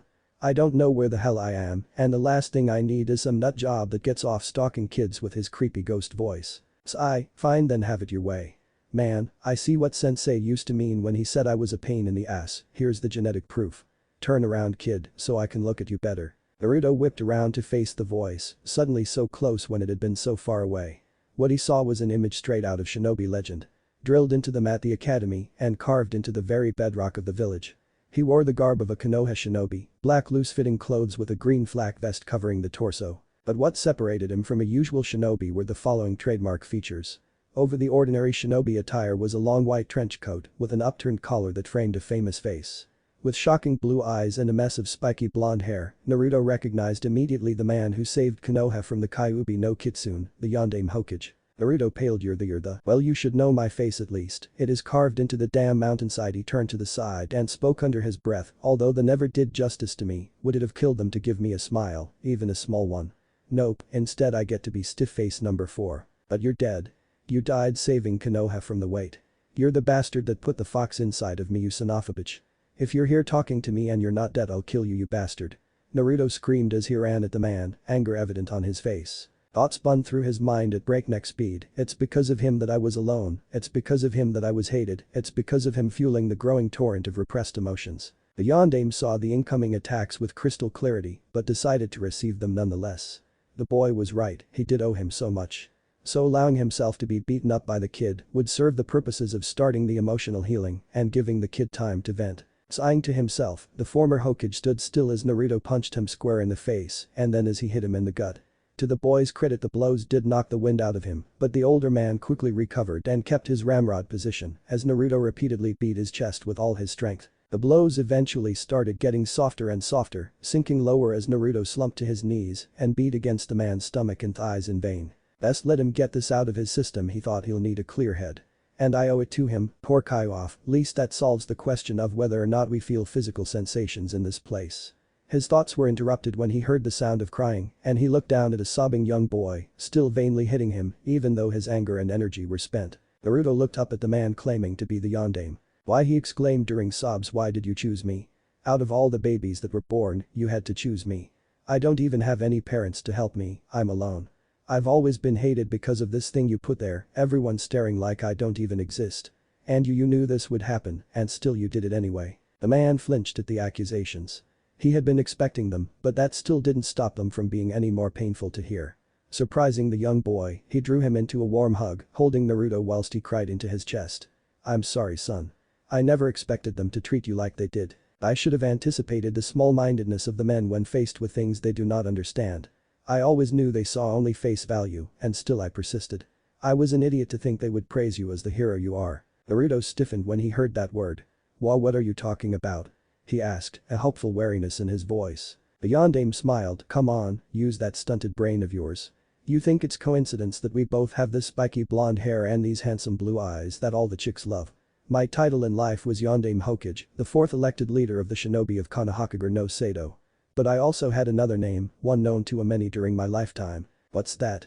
Naruto asked as he wiped his eyes of tears. Namikaze Minato, I am your father, Naruto, the man replied. Father and Namikaze? The boy asked. Confusion was evident in his face, whilst his voice held a sort of hopeful wariness. His mind began to work through the hints the man had supplied, drawing an almost impossible conclusion that he hoped beyond hope would be true. The words you think it's coincidence that we both have this spiky blonde hair and these handsome blue eyes that all the chicks love repeated themselves over and over in his head. The thoughts that passed through his brain stopped Naruto cold. After all that had happened to him tonight, he had pretty much come to the conclusion that there were no more big surprises that could be thrown his way. But whatever freakish law of the cosmos controlling random crap seemed to have it in for him because this new upset topped all that had come before it by a long shot. He had always considered that he would never meet his parent after assuming they were already dead, and he was right in most respects that he would always be alone with no family at all. He may not have admitted it then, but he always in some small part hated the other kids for having parents when he didn't. Only he had no one. All the other orphans were eventually adopted, but he was left in his cold small apartment to eke out his sad solitary existence. Pushing away slightly, Naruto eyed the historical figure carefully. Prove it, he posed to the man. Since they did not share the same clan name, the only proof of that the man before him was his sire was image alone, which in the world of shinobi was not always a set-in-stone thing. Minato looked at the kid, that creased his brow in question. Cunning little bastard, just like his mother. She didn't believe she was pregnant until the bump appeared, it always had to be concrete proof for her, he thought, shaking his head at the similarities occurring before his eyes. If you're wondering about the name thing, Namikaze is my clan name, and Uzumaki is your mother's. We never had a chance to marry because of the hectic lives we both led as adults, and she wanted to preserve her clan's memory after the decimation. You were given her name out of reverence for your ancestors, plus it helped keep you anonymous in a world that had a lot of issues with his face, he said, pointing at his forehead in a comical fashion. Minato pulled away and stared into the distance at the shadowy copy of his home. He then looked down at Naruto. I will not ask for you to forgive me, I shall only ask you to understand the reasons why I did what I did. When you take up the mantle of Hokage, you take a silent vow to protect the village and all those who occupy its boundaries, even at the cost of your own life. All of my actions had to be performed with a greater good in mind, and though I hated some of them, those were the sacrifices that were demanded of me. When the Kyuubi was sighted heading towards the village, I immediately knew that it was my time to die, my time to sacrifice myself. Minato paused for a moment as Naruto listened with intent, then continued his explanation. But I also realized when I made my decision that I still lacked the raw power necessary to kill the damn thing. Its strength stems from something primeval, something that we mortals couldn't even hope to contemplate or understand. So I knew that I would have to seal it away, but I also knew that sealing it within an inanimate object would not provide the prison required. So I had to seal it within an infant, the strongest prison possible. Naruto, listening intently throughout the explanation, stirred suddenly as a question popped up in his mind. Why are infants the strongest prison for demons? Surely there's something else like a shrine with wards and stuff. Minato smiled at the question and paused for a second. After all of this, he still wants to learn more. It must be the seal. When an infant is first born, their soul is as pure as snow. It is untainted by any outside influence, and a pure soul is the greatest prison for any demon or creature of evil.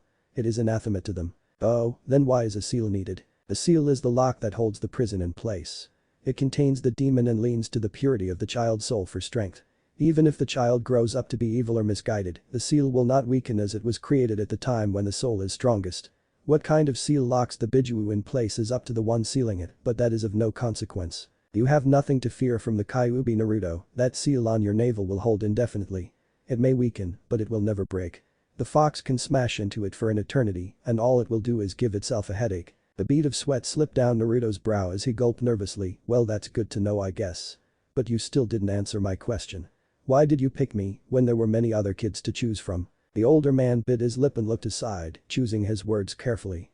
He started slowly, you are my son, and continued with slightly more confidence behind his words. I thought if anyone could withstand the mental and physical pressure of being the Jinchuriki for the Kyuubi, it would be you, my own flesh and blood. I had faith in you, faith in your strength of will to bear this burden. He placed a hand on the boy's shoulder. And I still do, kiddo, he added with a foxy grin. Despite his intention to stay skeptical at the claim, Naruto began to find himself believing what was being said. There was no possible way that such a story could be fabricated, the details were so extensive that lies would be easy to spot.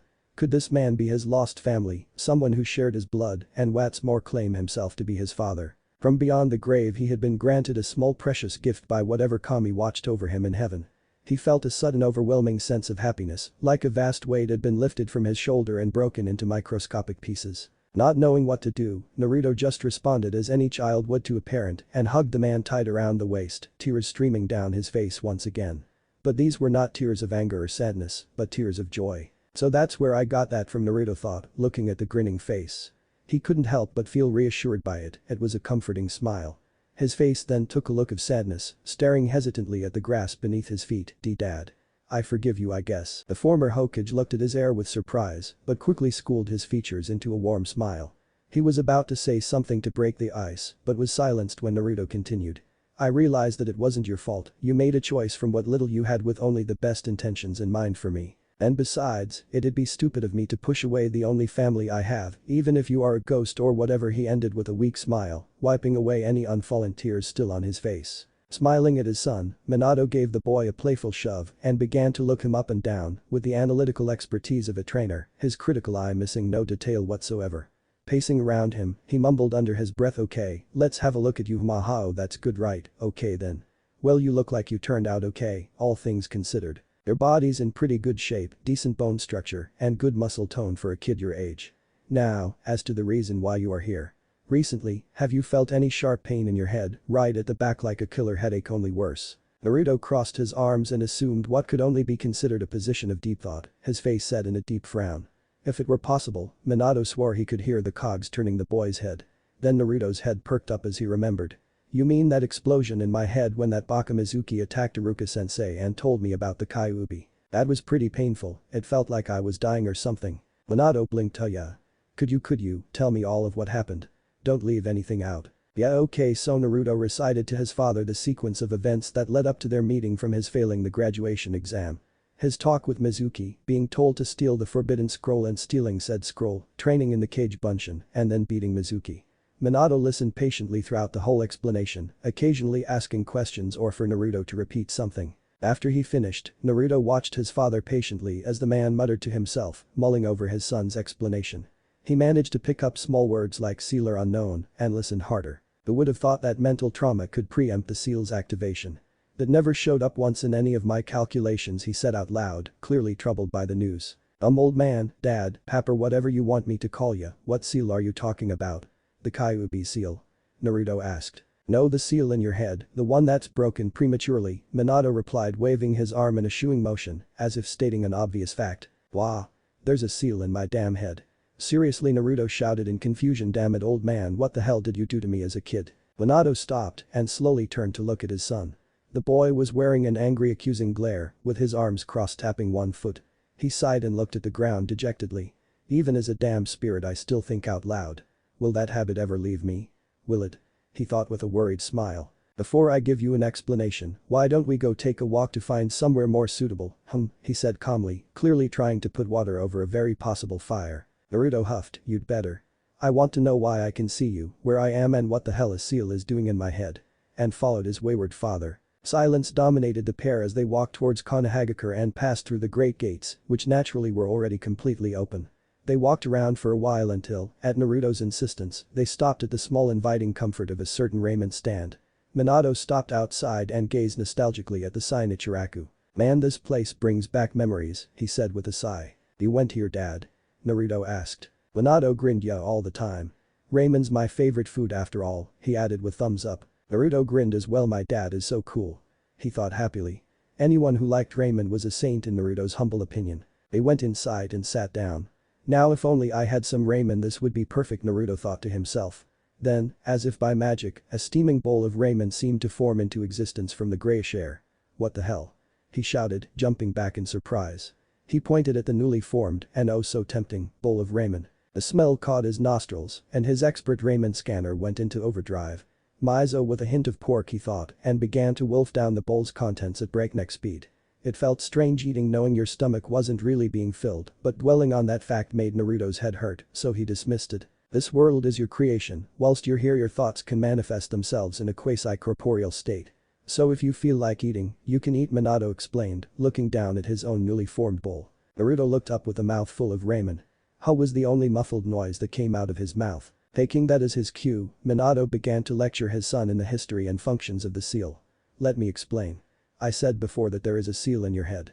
And it's true that I know this because I put it there. You see, Naruto, during the Third Great Secret War, before you were born and I was chosen as Yondaime, I started developing a seal that I believed would both win us the war and any other conflicts in the future. I devised a method that placed a seal within the mind of whomever I applied it to, which would revolutionize the way a shinobi could advance their skills and learn. I named the seal the Shinten-Kuyu Fuin because of the effects it has upon a human body. The seal is applied at birth and is timed to release when the shinobi's body starts to produce hormones and enter natural physical development at puberty. My seal, when applied directly to the brain and therefore their mind, would triple their natural learning rate and memory capacity, as well as increase their mental IQ by more than 75. He started waving his hands, as if he became more vigorous in his explanation. This would allow them to learn things faster and retain an infinitely greater level of information than they could normally. They could be able to memorize a mission scroll in seconds and in minutes come up with hundreds of strategies and ideas to apply to the scenario it creates. They could witness a jutsu once and be able to break it down into its composite stages mentally, effectively copying the jutsu itself. With this effect also comes the opportunity for modifications to be made to the jutsu if the shinobi could think of any. He stopped his explanation briefly, allowing a minute or so for the information to seep in before continuing. You have to realize, Naruto, there are many terrible things created during war. War creates desperation, and in that desperation many mistakes are made. Shinobi like yourself, who have a Bijuu sealed within them, are raised as a living weapon, should the country need it, and jutsu with fearsome destructive power are created. My seal would have ensured that Konoha would never have to resort to such measures, they would always be protected. Because the seal, the village would have at its disposal a cadre of elite shinobi, ready to be marshaled at a moment's notice, with the ability to wield complicated high-rank jutsu with ease and complete missions, with a success rate of 100%. Barely a week after you were born, I finally managed to perfect it. His face grew forlorn, as dark memories played across his mind like a nightmare that won't go away. But then the Kyuubi came, and my hand was forced. I knew what I would have to do, sealing the Kyuubi within you as I explained before. But I also made other plans. You would be part of my contingency plan, my means of defending Konoha in the future years to come. I applied the Shinten-Kuyu Fuin to you when you were 3 weeks old, before the attack of the Kyuubi no Kitsune. I then stockpiled and stored away masses of information concerning Konoha, the other hidden villages, and the lands there reside in, anything I could find. Be it history, general information, medical records, jutsu scrolls, building schematics, everything was copied and filed away in a special vault deep within the mountains north of the village. But this information stored away, and the seal within your head giving you its abilities, I believed it would be possible to resurrect the village if it was destroyed by the Kyuubi. The evacuated village population would rebuild it, and you would be the figurehead to lead them through the adversity. Naruto listened, a half-finished ramen bowl testament to the maelstrom of thoughts and images going through his head. He then began to speak, being careful to keep his voice and body controlled from the excitement bubbling beneath the surface. So what you're saying is, I have a special seal that no one can see, that'll make me into a one-of-a-kind, elite, super strong, super smart ninja. Minato nervously scratched the back of his head. Yeah, that's pretty much it. You were the first and only one the seal was applied to, and the method died with me. I may need to check for side effects, but they shoo off. For the second time that day, Arashi felt the wind knocked out of him by a killer hug from his only child. Naruto's grip was so strong a crowbar couldn't have prized him off. Overbalanced by the new weight around his midriff, the dead Hokage fell off his stool onto the floor. Naruto was ecstatic. In the past 1.5 days 3 great things had happened to him. First he had been passed by Iruka-sensei to become a genin. Then he had met the spirit of his father.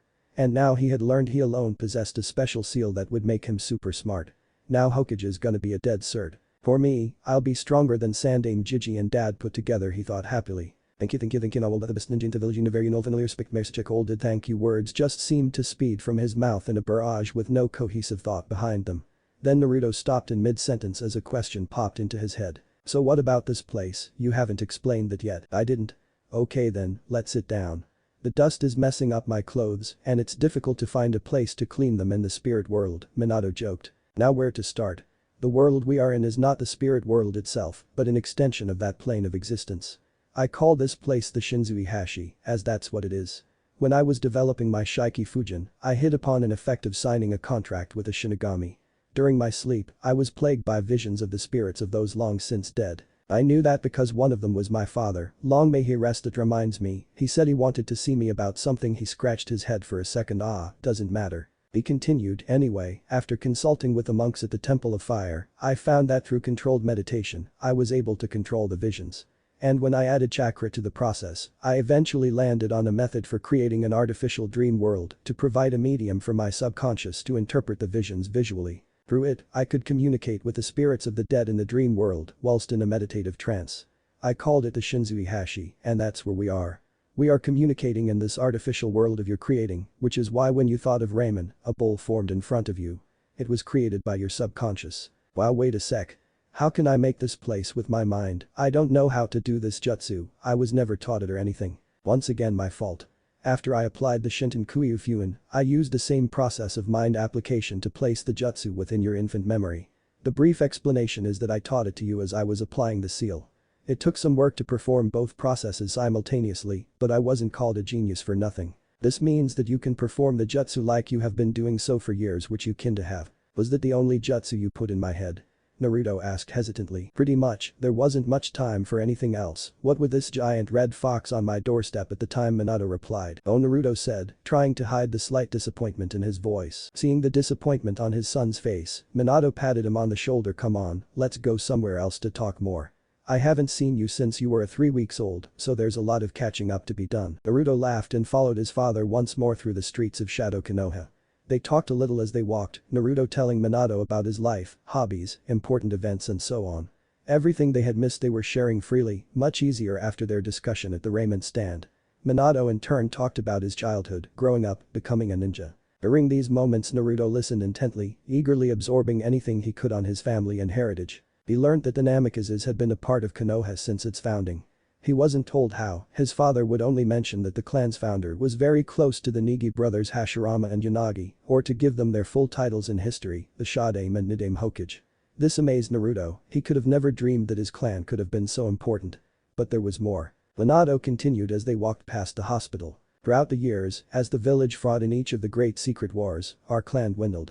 Many died, some married and took up their wives' clan name, and we quickly diminished into a small group.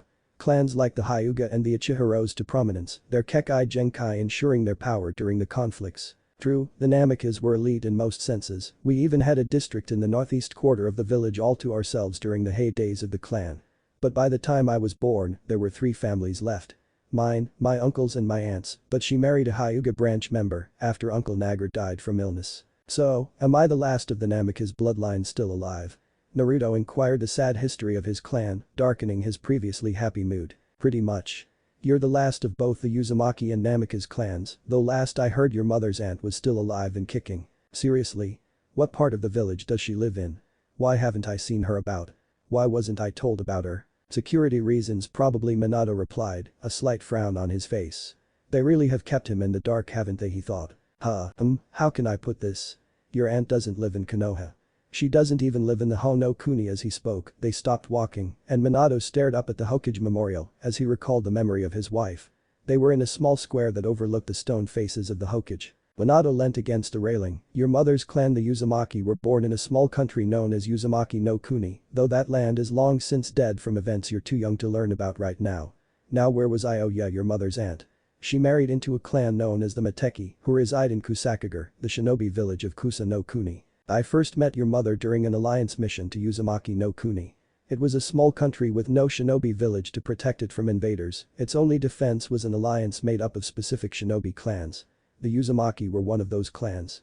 Uzumaki no Kuni were a series of linked islands bordering the combined lands of Mizu, no Kuni to the east. During the period of healing between what would be known as the Second and Third Great Secret Wars, the then ruling daimyo of Mizu no Kuni came up with a brutal expansion strategy. He believed that in order to increase his nation's power and importance, he would need more tithes from its people. But since the population of Mizu no Kuni is limited by the number of islands within its borders, the tithes were limited. So in order to remedy this fact, the man ordered Kurigakure to assault the smaller neighboring countries bordering Mizu no Kuni, forcing the daimyos of these countries to accept assimilation and fealty to him.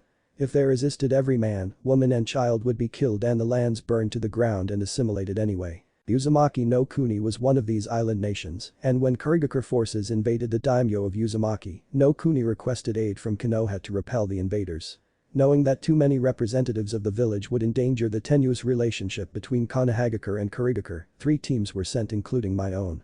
That was when I met your mother. We first met during a skirmish. Our teams arrived in time to repel some Kurigakure shinobi trying to assault a village. It was close fought because a majority of the shinobi that had been sent were of Chunin or Jounin level, making their skills formidable, and during the battle your mother mistook me for one of the enemy. As I was fighting this one guy, I caught a glimpse of her charging towards me. Out of the blue, the most beautiful woman I had ever seen attacking me with all the subtlety of a rampaging elephant. I was so dazed I took a kunai to the right thigh, still got the scar. By now he was in a sort of romantic daze, his eyes hazy with the memories. The invading forces were eventually repelled long enough for the civilian populations to be evacuated, but the daimyo was assassinated in his house during the confusion. Without a leader, Uzumaki no Kuni dissolved overnight, with the vast majority of the population moving to Ho no Kuni and the other inland countries to make a fresh start on things. The Uzumaki clan was mostly wiped out in the fighting to repel the invaders, only a few families within the clan survived to move to Konoha. Your mother's family was one of them, and she became a fully fledged shinobi soon afterwards. We met more often after she apologized for nearly castrating me, seeing each other whilst off duty, and from there well a romance blossomed. He paused for a deep breath, exhaling slowly. We fell in love, it's as simple as that. After the Third Secret War came and went, she decided to retire from service like some shinobi do after fighting in wartime. She moved in with me around the time I became yondaime, and after a while she fell pregnant with you.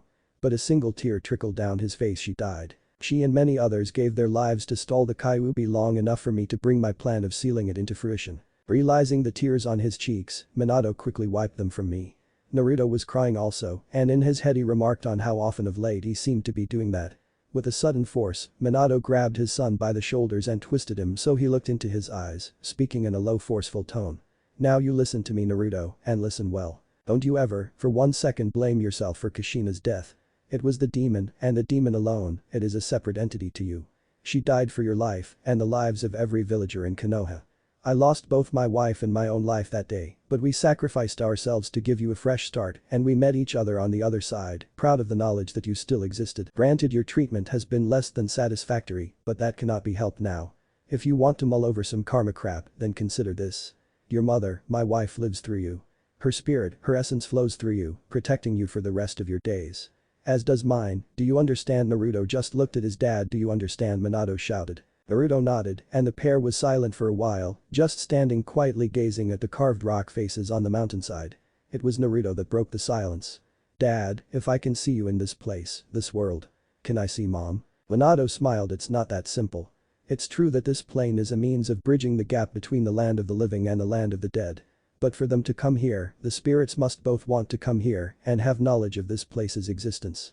Yes, it's true that your mother fulfills both criteria and she wants to see you more than anything. It's just she's a little nervous, that's all. You'll see her eventually when you're both ready for it. Naruto's mood brightened at this. It seemed that after all the crap he had gone through in life, now he was finally getting a hell of a lot of good. In the space of one very long dream vision thing, he had learned pretty much every answer to all the questions concerning his past. He had parents, a clan to call his own. Relatives still living, albeit in another country. Who else am I gonna meet once I got used to making this place, or whatever happens? He asked. Kid, you're gonna meet people here that will open your eyes, his father replied cryptically. Anyway. You told me during our nice enlightening conversation that you wanted to become Hokage like your old man. Now I'm gonna ask you now, are you serious? His voice took a mock-stern tone, because if you aren't committed 100%, you'll lose out to some other gifted genius like that Uchiha kid you mentioned. No son of mine is going to enter into something without following through. You got that? Naruto did a salute and grinned. 100%, sir. I will be Hokage no matter what, and with a will like that I'm sure you will. Arashi thought. Good, now to business. I can't train you, even during our meetings here. It doesn't work like that unfortunately. What I can do is guide you, the rest is up to you. You train yourself in the real world and come to me for advice when you need it. I mean, not like I'm one to brag, but I am a kick-ass sensei. My best student had a Kakashi made Jounin at 13, was on his way to Anbu Captain 2 if I remember right. Course I was alive then and he was a born genius like myself, but met with the details. Who's he? You'll meet him eventually. Now, this has been nice, but you need to wake up soon otherwise people'll think you're in a coma or something. To sever your connection with the Shinzui Hashi, put your hands into this seal. He demonstrated it. Both hands were flat, palms against one another like the snake seal. The thumbs were entwined and the middle fingers were at a 90-degree angle. Naruto went to form the seal, but was stopped by his father. Just a sec there son. I haven't finished talking yet. Once you form the seal, simply say Shinzui Hashi Kai and you should exit this place and return to your body. There are no side effects that I know of, it will be just like waking up from a deep sleep. Now, as your new sensei here are my first orders. Go to that old Kutsuritobi and ask for the fourth will, he should know what to do. It's okay to tell him about this, he is one of the most trustworthy people I know of. Follow the instructions provided, they will lead you to a place where you can train in solitude away from prying eyes. Study the basics first, fill in any blanks that you feel need to be addressed. Don't just go barging and learning as many cool ninjutsu as possible, a firm foundation leads to a strong home as my old man used to tell me. Now go make me proud son.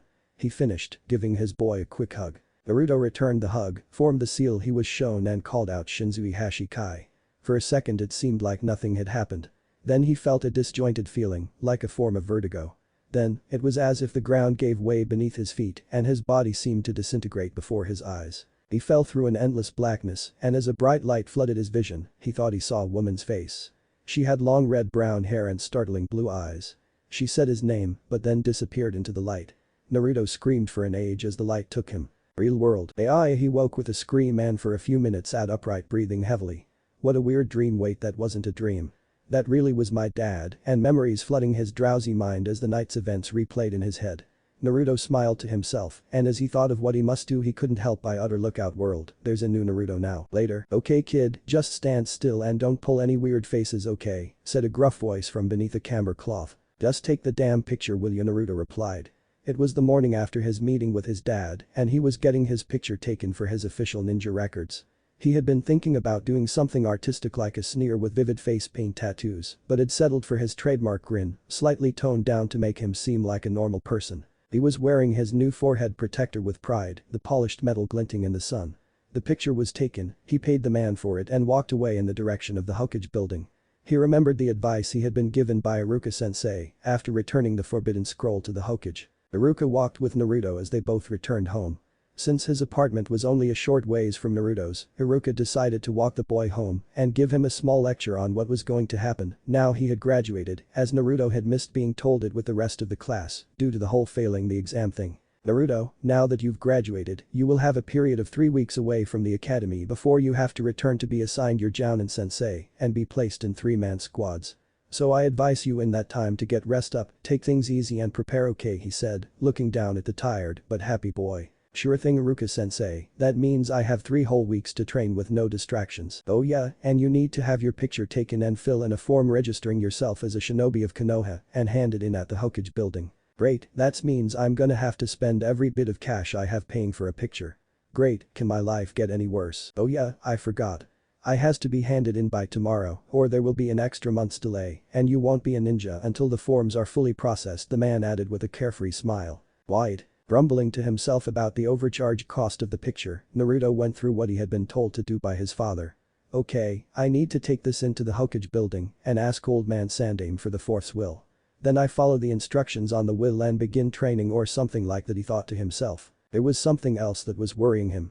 The seal in his head, his father had described what effects it will have on his mind like the increased memory and intellect, but would the changes stop there? He had scared himself earlier when he gazed at 2 old men playing shogi. He had never really played or shown much interest in the game, but after 5 minutes discreetly watching he found himself going over strategies in his head and had to stop himself from pointing out to one of the geezers what to him seemed like a blatantly obvious move. Clearly he was getting smarter, but how would that change who he was? Might as well just accept that the old dumbus me is soon going to be a thing of the past, he muttered out loud as he approached the Hokage building.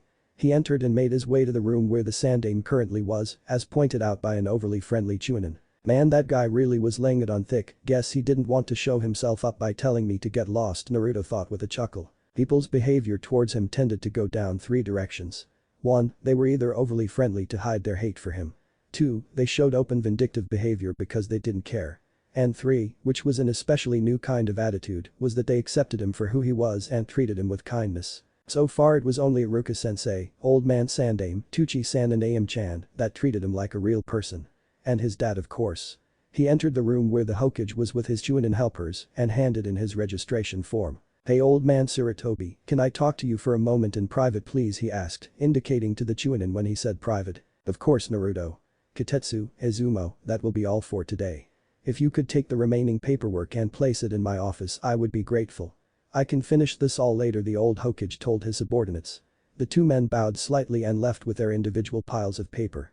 "Now Naruto, what can I do for you that would warrant such an impromptu private meeting? I would like the fourth's will, if it's not any trouble." This statement made the old man's smile fall into a frown, which was quickly replaced by a more neutral yet cheerful expression. "I see, and why are you asking me a question like that Naruto, if you don't mind me asking?" he asked, trying to sound nonchalant. "I suppose it's okay to tell him about last night," Naruto thought, and he proceeded to tell the old man about his trip to the Shinzuihashi world, meeting his father, learning about the Shinton Koyufuin in his mind, and the nature of the Shinzuihashi. At the end of his tale Sarutobi with slow deliberate precision took out his pipe, filled it, lit it and took a deep inhalation. "Minato-san, the wonders you could accomplish. It's no surprise that they could continue from beyond the grave," he thought as he breathed out a trail of smoke. "So you know of your origins, I'm glad. It was painful lying to you all these years, I hope you understand that, and now I can at least relax." He laughed as a sudden memory popped into his head. Your father was a great man. I saw that even when he was a little boy, when he insisted his friends called him Yondaime. He was much like you, saying things like when I'm Hokage, I'm gonna bring this place out of the Dark Ages and make it great. And he would have. If not for the fox, I know Naruto finished for him. Indeed. Now Naruto, you must realize that you are to tell nobody what you told me, unless you are sure you can trust them 100%. Your father was only leader of this village for a short period, but he still had enemies from that time, and before Sarutobi intoned, his eyes and voice evoking a deadly seriousness that Naruto had never seen before. I understand.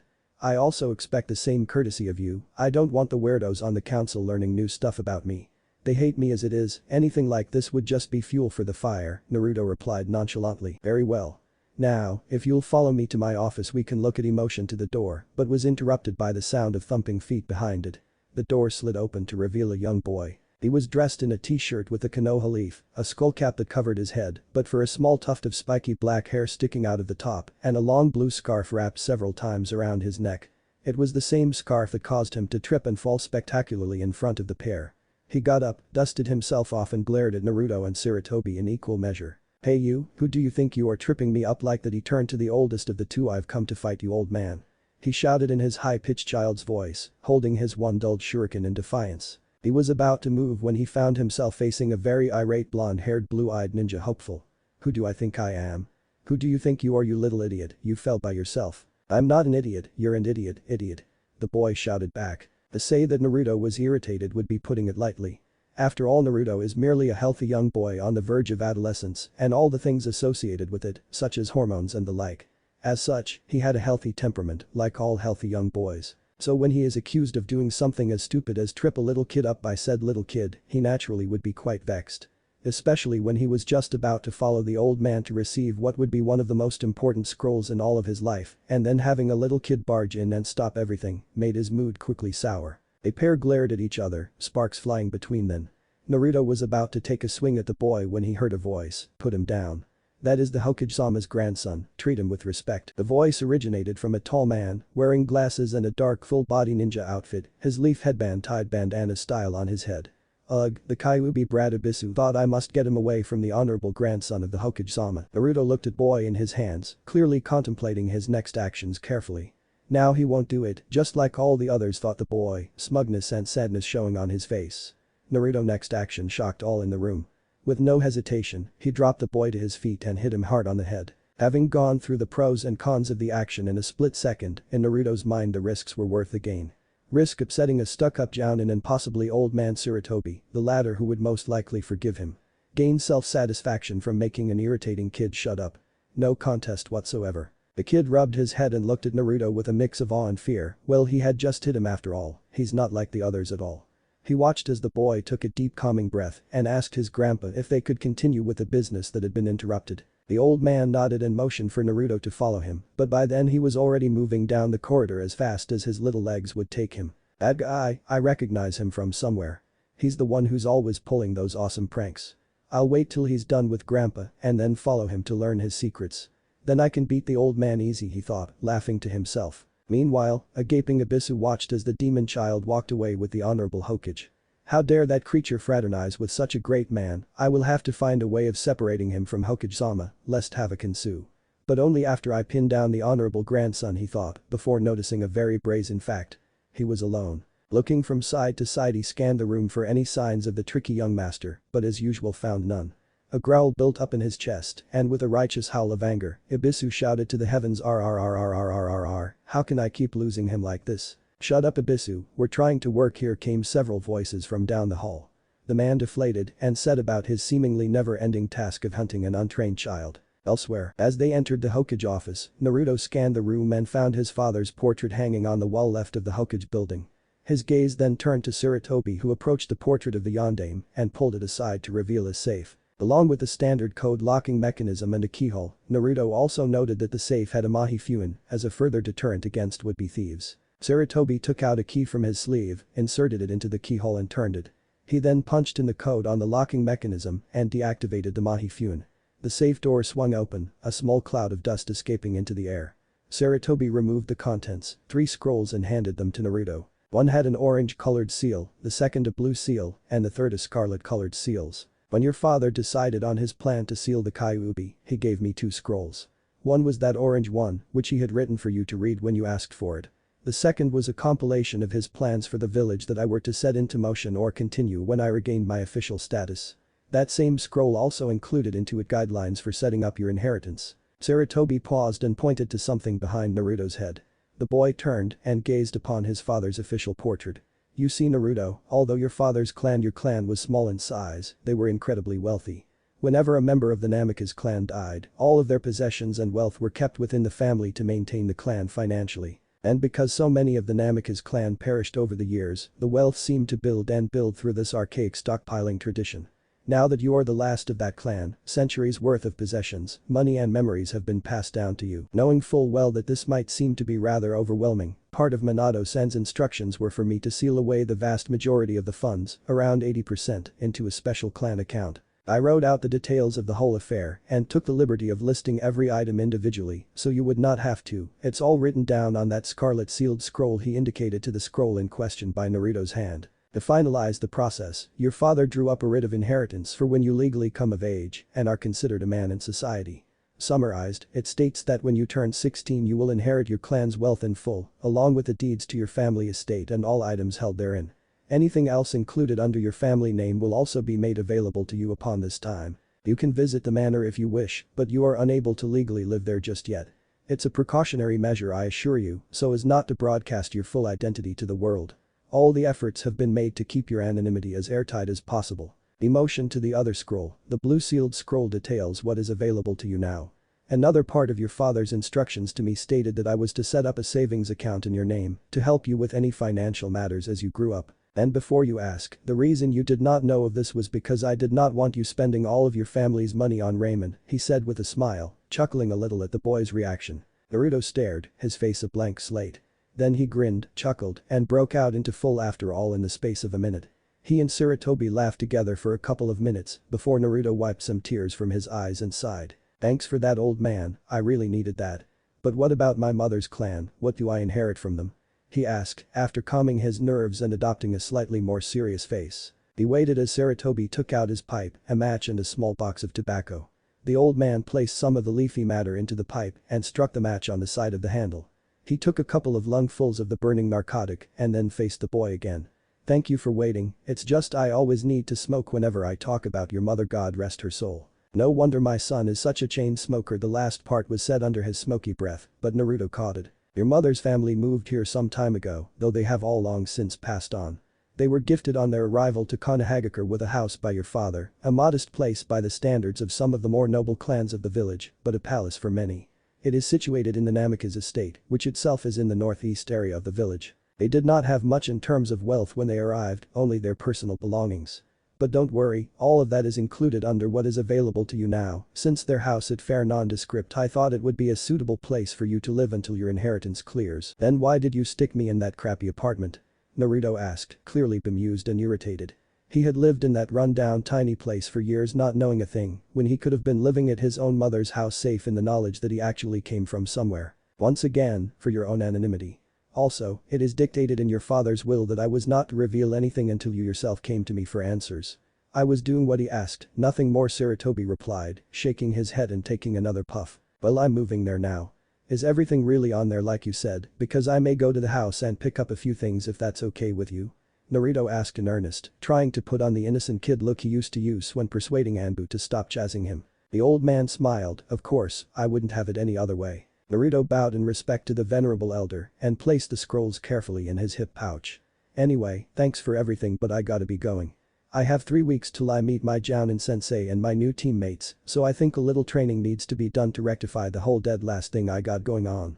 See you. Naruto waved as he turned and left the office. Later, Naruto kept walking down the street, hoping that the straggler would take the hint and leave him alone. He had decided earlier to make his way back to the apartment as quickly as possible so that he might view the scrolls he had been given in private. But it was during this journey that he had hit a slight snag. After a while, Naruto began to notice out of the corner of his eye a small black shape flit from shadow to shadow. He paused just long enough to see a tuft of black hair push out from behind a lamppost before continuing on his way. After about half an hour and another 6 movements from seemingly empty spaces, Naruto turned and walked towards a bright patch of horizontal fence boards. But the yank, he pulled away at the inconspicuous bulge to reveal a sheepish little boy, skullcap and all. Would you quit following me? I've got stuff to do, you know, and I don't need to be entertaining some little kid who can't take a single hit to the head, Naruto said in an exasperated tone. My name's not kid, it's Konohamaru. And I was following you to ask you something. He got down on his knees and clasped his hands together. Could you teach me that Warwick no jutsu that you used to beat my grandpa with? I'll make you my boss and everything if you do, please, he pleaded. Naruto paused and took his time to look at the boy. Must have taken a lot for him to beg like that. He doesn't seem the type for it. He mulled it over, carefully thinking about the time it would take to teach him the technique. He did have 3 weeks to train, so an afternoon playing sensei for a kid might not hurt things. Sure, why not? I'll teach you the jutsu, he replied, watching the kid get up and grin. Even later than before. It had taken a while, but Konohamaru had finally gotten the basics of the Warwick no jutsu down. Big, wide hips, firm butt, all of the most eye-catching parts of the female anatomy, from any pervert's point of view, accentuated to the furthest point that is anatomically possible. Naruto had originally created it as a means of stopping any male pursuing him after a prank. Plus it had been useful as an experiment to see if he could actually create his own jutsu based on what he had learned at the academy. The results had been spectacular, as it seemed to work on just about any male, and he noted a few females, with brilliant results, stopping them dead in their tracks. It was currently the middle of the afternoon, and the pair of them were sitting down and talking over a nice cold drink provided by the nearest vending machine. So, why do you want to beat old man Sandaime so badly? Naruto inquired. Konohamaru's face dropped as he suddenly became very interested in a spot of dirt on his left shoelace. My grandpa gave me my name, after the village. He said that because this village was strong and always stood resolute that it would bring me luck in life. But I don't ever get called it, it's always Hokage-sama's grandson this or Sandaime's legacy that. It drives me crazy, nobody looks at me for who I am. That's why I want the Hokage name now, so they will respect me at least for that, and not just because of who I'm related to. Naruto looked up at the clouds floating in the sunny sky and sighed to himself, would I be like this if dad had lived, always eclipsed by his shadow, and never seen for who I am? Poor kid. It's not that simple. To earn the right to even be considered for the title Hokage, you have to be a master shinobi capable of performing over 1,000 jutsu and beyond. You need the mental strength to take care of everyone within the village's boundaries, even the entire country itself. But the hardest thing to earn is the respect of others. I tried my hardest to get people to respect me growing up, and it's only recently that I finally got someone to see me for who I am. It took everything I had, and it nearly drove me insane. He looked at Konohamaru, but you know what? I would go through it all over again, because having that one person acknowledge you, it's all worth it. And that's all it takes is one person. From that single being, many will come to respect you for who you are, even strangers will be able to see you, and that's something that everyone should strive for. Naruto continued, becoming Hokage is a long and harsh path that will take what seems an age to accomplish. But for people like us, people who are willing to walk that path without so much as flinching, the reward shall be the greatest of all.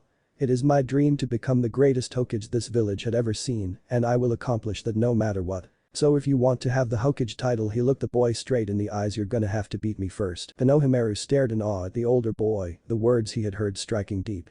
For someone only 5 years his senior, Naruto had spoken words of wisdom he had come to expect from only his grandpa. He began to look at what he had been doing, just blindly charging at his grandpa whenever he could, and he saw how stupid it really was. His attention was diverted by a voice from the trees. "I've found you at last." The pair looked up and saw Ibisu, standing on a tree branch glaring at them through his glasses. When he looked at Naruto, his eyes took on a cold look to them, like he wasn't actually looking at Naruto, rather he was looking through him. It's that damn stare, the same stare I get from everyone else, Naruto thought. "Honorable grandson, come with me now. You must not spend any more time with that boy. If you continue, his reckless ways will rub off on you, and you will become an idiot, not worthy of the Hokage name. Now you don't want that, do you?" Konohamaru got up and shouted at the adult, "Leave me alone, you weirdo. I want to stay with Naruto Nisan, at least he treats me like a real person," then put his hands into a seal. "Eat this, you closet pervert, Warwick no Jutsu." A poof of smoke later, and Ibisu was staring at a buxom brunette, completely devoid of any stitch of clothing. He gawked at the sight, all his willpower bent on keeping the blood inside his head from shooting out of his nose. Konohamaru poofed back to normal. "What gives? It's supposed to knock him flat." "Ugh, I am a gentleman. Such a vulgar technique shall never work on me." He grabbed Konohamaru by the scarf and pulled with all his strength. "Now come with me, honorable grandson. I am the fastest way for you to become Hokage. You don't need such fleeting interactions with this riffraff, it will only cloud your judgment. Unlike you, the boy doesn't even have any relatives of his own, he will never have your standing, so he clings to you as his only means of even seeing the life of a Hokage." This really pissed off Naruto. Not only had this stiff insulted him, he had insulted Konohamaru's judgment and his family. Who is he to dictate how someone lives his or her life? I can tolerate his behavior to me, but Konohamaru. Let's see him eat this, as he thought, bringing his hands together into a cross-style seal. Take this, Kage Bunshin no Jutsu, and in a familiar poof of smoke 30 clones surrounded him. Ibisu smirked at the display, impressive, but a trick so simple as that cannot beat me. I, unlike Mizuki, am an elite jounin, one of the best. But if you want to try, boy, the go ahead, make your move. He then stared as the clones each made them same seal, a seal he had just a moment seen done by his wayward young charge. The crowd of Narutos gathered their chakra to the desired level, and with a loud boom the clearing was filled with smoke. Ibisu was about to move to teach the boy a lesson, but found his limbs heavy. As the smoke cleared, he noticed what was clinging to them.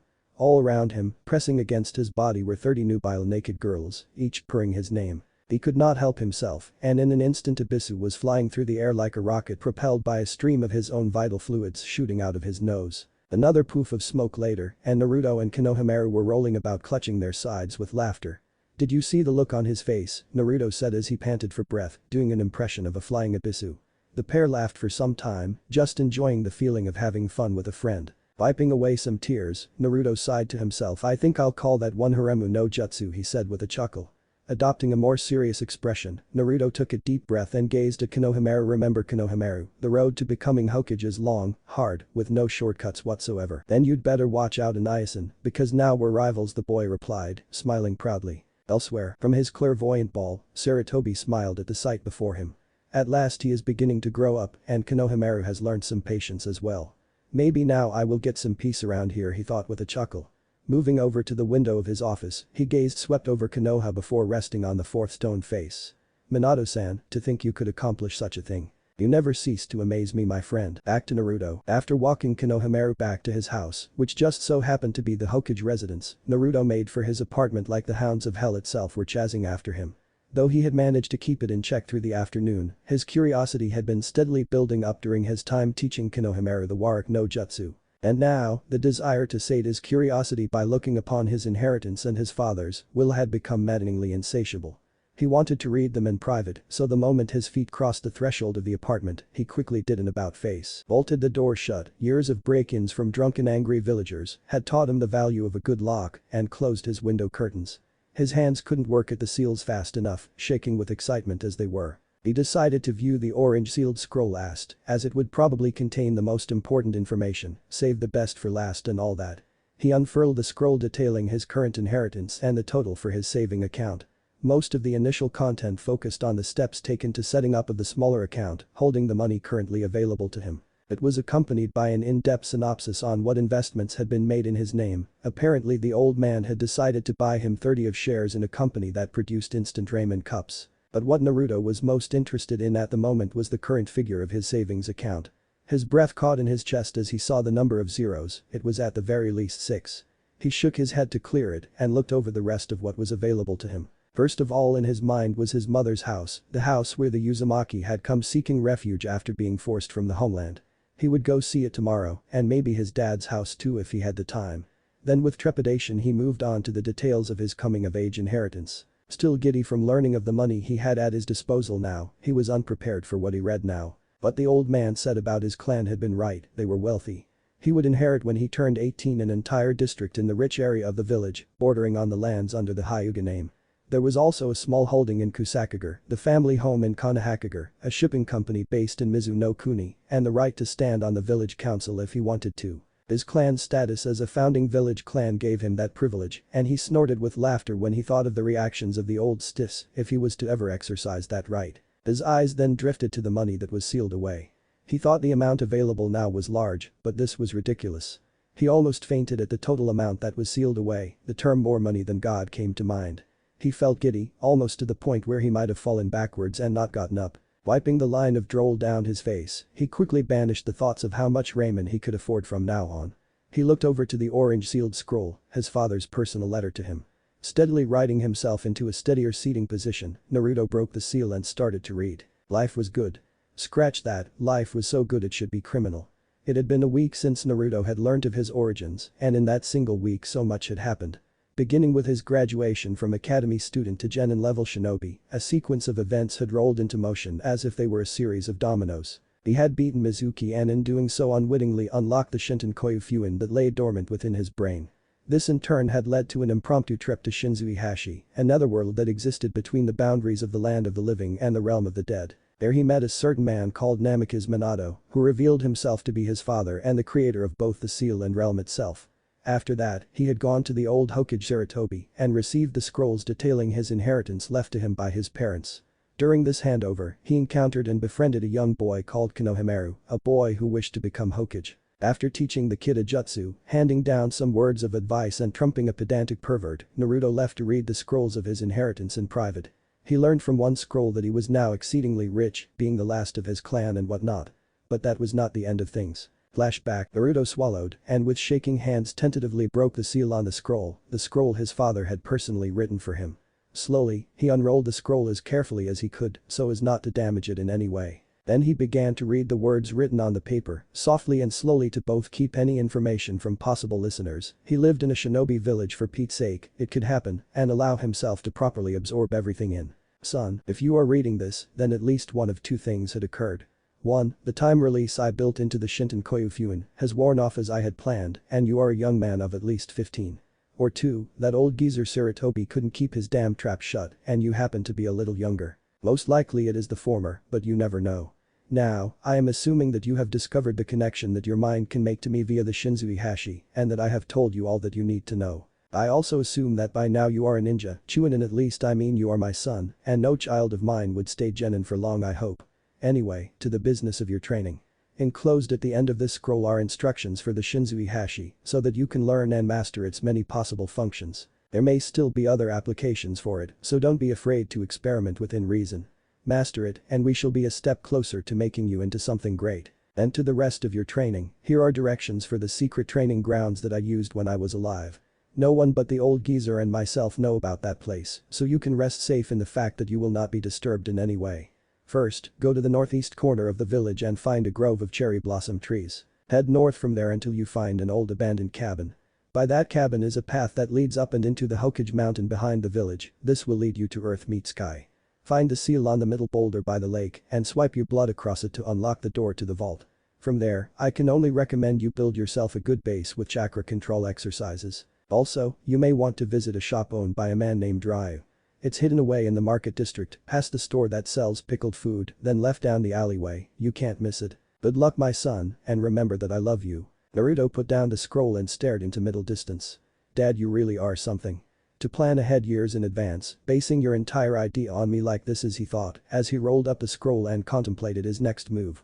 The northeast corner of the village. It'll be more noticeable me going to this vault Dad mentioned if I stay here, and with that he began formulating a plan. Then flashback. Upon learning about his inheritance and reading the letter, Naruto immediately decided that if he were to have a new life, he would need better accommodation, preferably newer and larger than the tiny apartment he had lived in since he was 4 years old.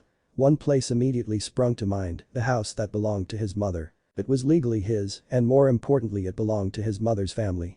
Plus it was secluded away from the main portion of the village, which meant that he could finally get some privacy from the occasional plucky drunk who gets it into his head that he can slay the beast and save everyone, so his wife will finally want to have kids, true story. Following the directions he had been given by the old Hokage, he managed to find the compound in little over an hour. The northeast section of the village, far from the hustle and bustle, was dubbed by some of the younger villagers as the retirement sector, as it was mostly filled with the older residents and clans of the village. But the Hokage mountain on its northern side, the place reeked of traditions and musty values of former generations. Considering the constantly changing aesthetic values of the village, the date of construction for the now empty Namikaze sector could be placed at little over 123 years ago. It appeared to be one of the largest compounds within the clan village, though he was yet to see all of houses in the immediate area. He knew which compound was the one that housed his mother's clan right away, mostly because the kanji that created Uzumaki were hammered into the wooden doors in polished steel. The main house itself was a grand sight for the blonde's eyes. Raised off the ground on a strong wooden foundation, the main house was 2 stories high with the roofs and balconies supported by finely carved and cut beams. On the ground floor every doorway was closed off by a shoji, and dusty tatami mats covered the floors. It was like a walk-in lecture on his village's heritage. There were some more modern touches to the house, such as the addition of electrical sockets and plumbing in the bathroom and kitchen. Upstairs everything was a little more modern still, with actual wooden doors replacing shoji in the entrances. Each room had its own charm and sense of individuality, even when the beds and desks within were identical. Naruto entered one room in particular, and his breath refused to leave his lungs. This reaction was drawn from a particular picture on the wooden desk within the room. This picture was covered in a layer of dust, which Naruto quickly removed with his sleeve. The object of the picture's attention was a particularly beautiful woman with long auburn hair, holding a blonde-haired baby boy wrapped in a white blanket. Written in the corner was a small message: Uzumaki Kushina and little Naruto, the 2 most beautiful people in my life. Namikaze Minato and Naruto could feel tears welling in his eyes. Completing the compound's theme of tradition was its large garden, adjacent Shinto shrine and dojo. These buildings were built in the same style of the main house, with small alterations to suit their individual purpose. The Shinto shrine was to the rear end of the garden, marked by a cobbled path, stone lanterns and a large torii painted in pure white paint. Its singular entrance was closed off with an ornate teak doorway that was guarded by 2 Kamenu statues. Inside the shrine was paved with square tiles that were in desperate need of a clean. It seemed that at some point animals had used the holy ground as a space for their nests. The kami that the Jinguji was dedicated to was Sarita, the kami of earth and soul bearer of title Kinitsukami. In accordance with its title of Jinguji, there was an area dedicated to the calm deity Buddha. Even though it was small in comparison to the greater shrines present in Konoha, the shrine possessed all of the facilities of a shrine. The furthest room behind the stone statue of Sarita was marked with the kanji that named it as the Hayden, and through those doors was a door marked with the kanji naming it the Honden, the room containing the Gishintai. There was a chizaya for cleansing purposes and a small kaguraden for the ritual dances. The garden was particularly opulent, or at least it would have been without the decade of neglect that seemed so common with the compound. Somebody had clearly loved the garden a long time ago. They had taken their time to craft it into a work of art. It was tiered, with the upper slopes dedicated to the shrine and a large koi pond. A subsequent stream ran from the pond and down a stone waterfall and meandered around the garden like a watery snake. Meant for quiet contemplation, the many stone paths of the garden crossed at different points of consequence. Whenever it crossed with a man-made stream, a beautiful stone bridge swept over the water to the other side. One path led to the shrine, another to a small pagoda meant for the holding of tea ceremonies, another to the dojo. Most of the plants that had been present in the garden's heyday were only visible in the forms of empty patches of soil, though there were some trees and still clinging to life. Naruto recognized some of them to be maple trees, and fortunately for them he was a fairly competent gardener. The dojo, like the house, was built with a sense of tradition in mind. Everything was laid out in a precise manner, with equal spacing between the wooden pillars holding up the roof, being one of the mathematically planned features of the building. There were 3 smaller rooms separated from the main training area by shoji. One meant for weapons and yoroi, since there were several racks and spaces for storage within. Interestingly, there were some weapons still present, though Naruto did not check the state they were in. Another room housed a kamidana, upon which stood the dojo-kun, carved into a stone plaque, and some other small artifacts. Within the final room were several old hanging scrolls, which upon reading, revealed a strange revelation to Naruto. Each individual scroll detailed a particular fable, story or historical account related in some small way to the Namikaze and Uzumaki clans. The Namikaze clan's scrolls were slightly more worn than the Uzumaki's, which appeared to be recreations copied once the clan set up residence in the compound. The originals, Naruto surmised, must have been destroyed with the Uzumaki's ancestral home during the desolation of Uzumaki no Kuni. Naruto, exceedingly pleased with his new accommodation, moved in that very same day. It didn't take long to move out of the apartment, what with him owning so little to begin with. He then spent the remainder of the week buying whatever he felt was needed to furnish the house, not really caring for how much he was spending. He had enough money to buy the majority of the village if he possibly wanted to, so a new bed here and some more modern kitchen appliances wouldn't make much of dent in his finances. He spent a good 2 days making sure that the compound became presentable and clean. The dojo was outfitted with new training equipment and cleaned in the traditionally ritualized Sauji, and the same respect was paid to the shrine as well. When he was done, he had a house that was both cozy and minimalist, just how he wanted it to be. It was now Thursday 3rd of March, 1 full week after his graduation and all of the events that followed, and Naruto decided that it was time to visit the vault. First, he headed in the direction of the cherry tree grove that had been mentioned in the letter. After searching the village edge for an hour and a half, he asked a passing couple who pointed him in the right direction, only after having a small argument about whether or not they should help it. After that, it didn't take long before he stumbled upon it, pushing through a mesh of thick undergrowth that seemed to have not been passed through in a while. Naruto could see why such a spot could be considered a romantic haven within the village, it truly was beautiful. 5 large cherry blossom trees formed a ring around a pillar of rock, which had a flat area almost like a seat carved at its base. It was large enough for 2 people to sit side by side, and the rock was so smoothly carved it was difficult to tell if it were man-made or a natural occurrence. The cherry blossom trees littered the ground with their fallen blooms to create a pink carpet, and their sweet fragrance filled the air with a scent so thick it made you feel lightheaded, euphoric. Upon closer inspection of the stone, Naruto noticed that all over the natural miracle were hundreds of kanji. They were names of every man and woman that had sat on the stone seat together under love's spell. These names were testimonies to the place's beauty, silent mementos of love throughout the years, a small place of serenity in an otherwise war-ridden world. It took a huge heave of willpower from Naruto to move on and not just stand there and let time pass. Need to come back here again sometime, try and find Akasan and Pap's names, he thought with a twinge of sadness. Then he remembered that he would pass through here every time he went up this training area his father had mentioned, so his mood perked up somewhat. He headed north, half trekking on foot, half leaping through the close-knit trees. It took him another half an hour of this before the tree line stopped abruptly, opening into a clearing at the base of the mountain. It was so sudden he had to do a double take. One moment there were trees and nothing but trees, next he was looking up at a sheer rock face. There, built not 2 feet from the mountain, was the old wooden cabin mentioned in the scroll, and just like the scroll said, to the side of it was the stairs. Now, stairs would be a loose way of describing what he saw. Leading steeply up the mountainside was a long winding path of steps roughly hewn from the rock face. Some were larger than others, whilst some slanted at an angle. Its one safety feature was a rusty handrail that appeared to have been hammered into the rock, though most of it seemed to be broken, and there were several spots that Naruto could see from his vantage point where the railing was missing altogether. There were even several large patches of ivy growing in wild patches up and down the cliff face, like a green carpet against the sandy rock. Naruto couldn't help but gulp at the dangerous-looking sight, but with curiosity as to what is at the top fueling his resolve, he continued up the staircase with slow, deliberate steps. It was hard, the steps' irregularity keeping his body tense, and before he was even halfway he could feel his calves burn and the breath catching in his chest due to the slightly thinner mountain air. After 1 or 2 breaks, being careful to keep close to the rock by his right, Naruto got to the top. Although he tried to stop himself, once again the breath froze in his chest as he gasped for air. If the cherry blossom grove was beautiful, then Earth Meet Sky was simply inspiring. Earth Meet Sky was actually a large basin-like valley at the top of the mountain, the size of several football fields. And though it seemed strange that a place like this had gone unnoticed all these years, Naruto reasoned that it was because people just didn't travel this way. It was perfectly isolated. If he hadn't received directions, he would still be oblivious to its existence.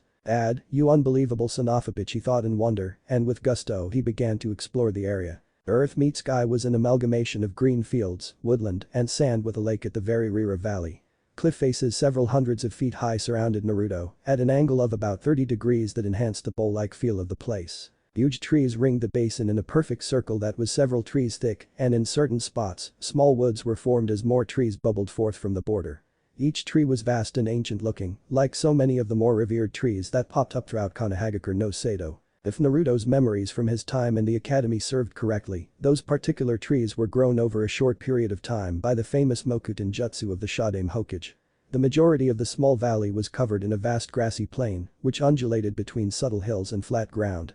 The grass was long and wild, coming up to Naruto's chest in places. To the north was a roaring waterfall that spewed out of a large mouth-like hole in the mountainside. The water gushed out in a torrent, falling into a large blue lake ringed with small rocks and great boulders. Naruto took the time to gaze appreciatively at the lake from its stony border, wondering just how deep it was to earn its dark blue color. Towards what must have been the center of this ring of rocks were three that stood out from the rest, a darker shade compared to the others. A small gap to the left of these three provided just enough space for a portion of the lake water to spew out into a large stream, which trickled and meandered its way across the basin in an elaborate snaking pattern. As he moved through the tree border, Naruto came across three distinct clearings, patches where the trees did not grow. They were clearly man-made, and each appeared to be designed with its own features and unique sense of purpose. The first clearing he came across was definitely themed around Taijutsu training. There were several wood and stone training posts, the types where a shinobi could hit away for days, and all they would do was scratch the surface. They seemed to have been used some time ago, since the wooden posts had areas where the bark was newer and the stone sported several obvious chips and indentations. There was hard circular area where the grass barely grew, which Naruto could only guess was a sparring spot which had been treated with some sort of repellent to prevent the growth of vegetation. Finishing the Taijutsu-themed clearing were a set of tree trunks marked by bull's eyes carved deep into the bark, placed there for ballistic-based training in kunai, shuriken and other throwing weapons. The next clearing was themed around meditation and the training that strengthens a shinobi's mind. In the center were three large and incredibly smooth tree stumps, which must have been meant to serve as seats. Behind the three stumps was a pond of all things, though there was no koi swimming about within it. The only thing Naruto could see was a family of toads, happily splashing around in the water. All around the clearing in a strewn circle were some surprisingly ornate braziers. They were meant for the burning of incense to aid in the spiritual training which took place within the circle, but at some point they must have been blown over by wind, since none were standing erect. The third clearing was empty, save for several trenches and areas of scorched earth, and a sign that read warning.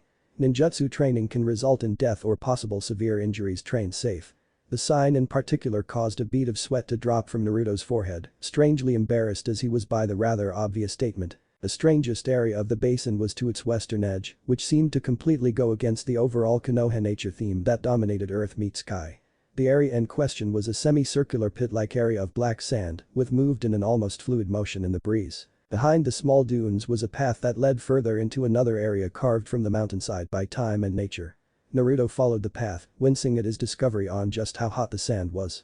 It was incredibly warm to the point of burning, and just what would cause the temperature anomaly eluded the boy for the moment, though he found his answer up the path. The path through the rock led to a natural hot spring, large enough to accommodate several people. Stooping low at the water's edge, he put his hand in and found the temperature was perfect for bathing, not too hot and not too cold. The geothermal heat that caused the water's temperature seemed to also be heating the sand in the main valley. Though these hot springs were natural, like the others found in the bathhouses in the main hub of Konoha, there were some more modern additions to the hidden location. To the side of the large spring somebody had built a basic changing cubicle the size of a standard log cabin, one large main room and two divided rooms, marked with the kanji for male and female. I wonder if Aji built this place. Nah, too old for him, Naruto thought to himself as he exited the cabin building. After he had finished checking out the whole area, Naruto decided it was time to find the vault, the second ambiguous name on his father's scroll.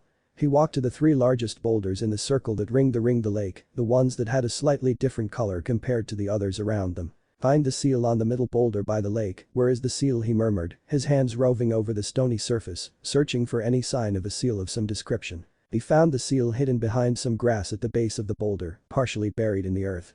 After a little digging using a kunai from his pouch, Naruto was able to look at the key to opening the vault in the clear sunlight. It was a small plaque with a strange orange crest at the center of a swirling design. Naruto shrugged at the sight and, following the written instructions, bit his thumb to draw blood before swiping it deftly across the crest in the seal's center. There was a brief pause, then Naruto began to hear a rumbling sound. The ground beneath him began to shake and the noise rose in pitch until it was a deafening roar. It was joined by the painful sound of stone grinding against stone as a large slab of earth behind and to the right of Naruto caved slowly inwards like a pair of doors being pushed open. Naruto watched, his hands over his ears in a vain attempt to drown out the noise. After what seemed a long time, the stone doors finished opening with a resounding boom, and Naruto was finally able to get up and investigate. The doors had opened to reveal a tunnel, burrowing deep into the ground in the direction of the lake. With caution Naruto began to walk downwards, squinting in the darkness, the only light supplied by tiny candles placed in neat symmetrical hollows in the walls of the tunnel.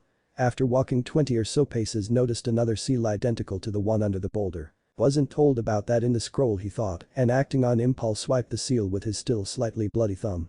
The wound had healed quickly, but the blood was still there if only barely. Once more there was a deep rumbling which merged into a roaring, grating noise as the doors closed shut behind him, much faster than they opened. Crap. Naruto shouted as he tried to rush at the closing gap, but he was too late.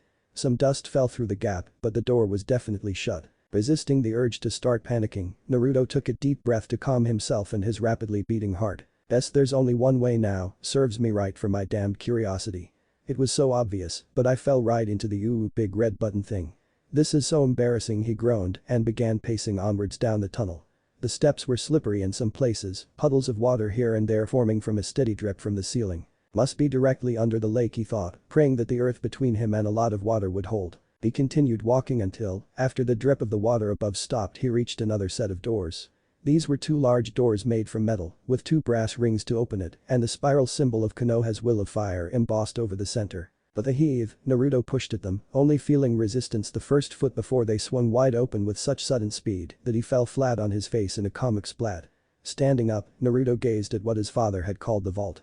It was a huge man-made cave carved out from inside the mountain. 3 stories high in normal building terms, the entire area were lit with the same candles from the tunnel, casting an eerie orange glow that reflected off the dark rock walls. Naruto walked into a circular lobby area that had a small geyser-like fountain bubbling up from the floor within a circular pool.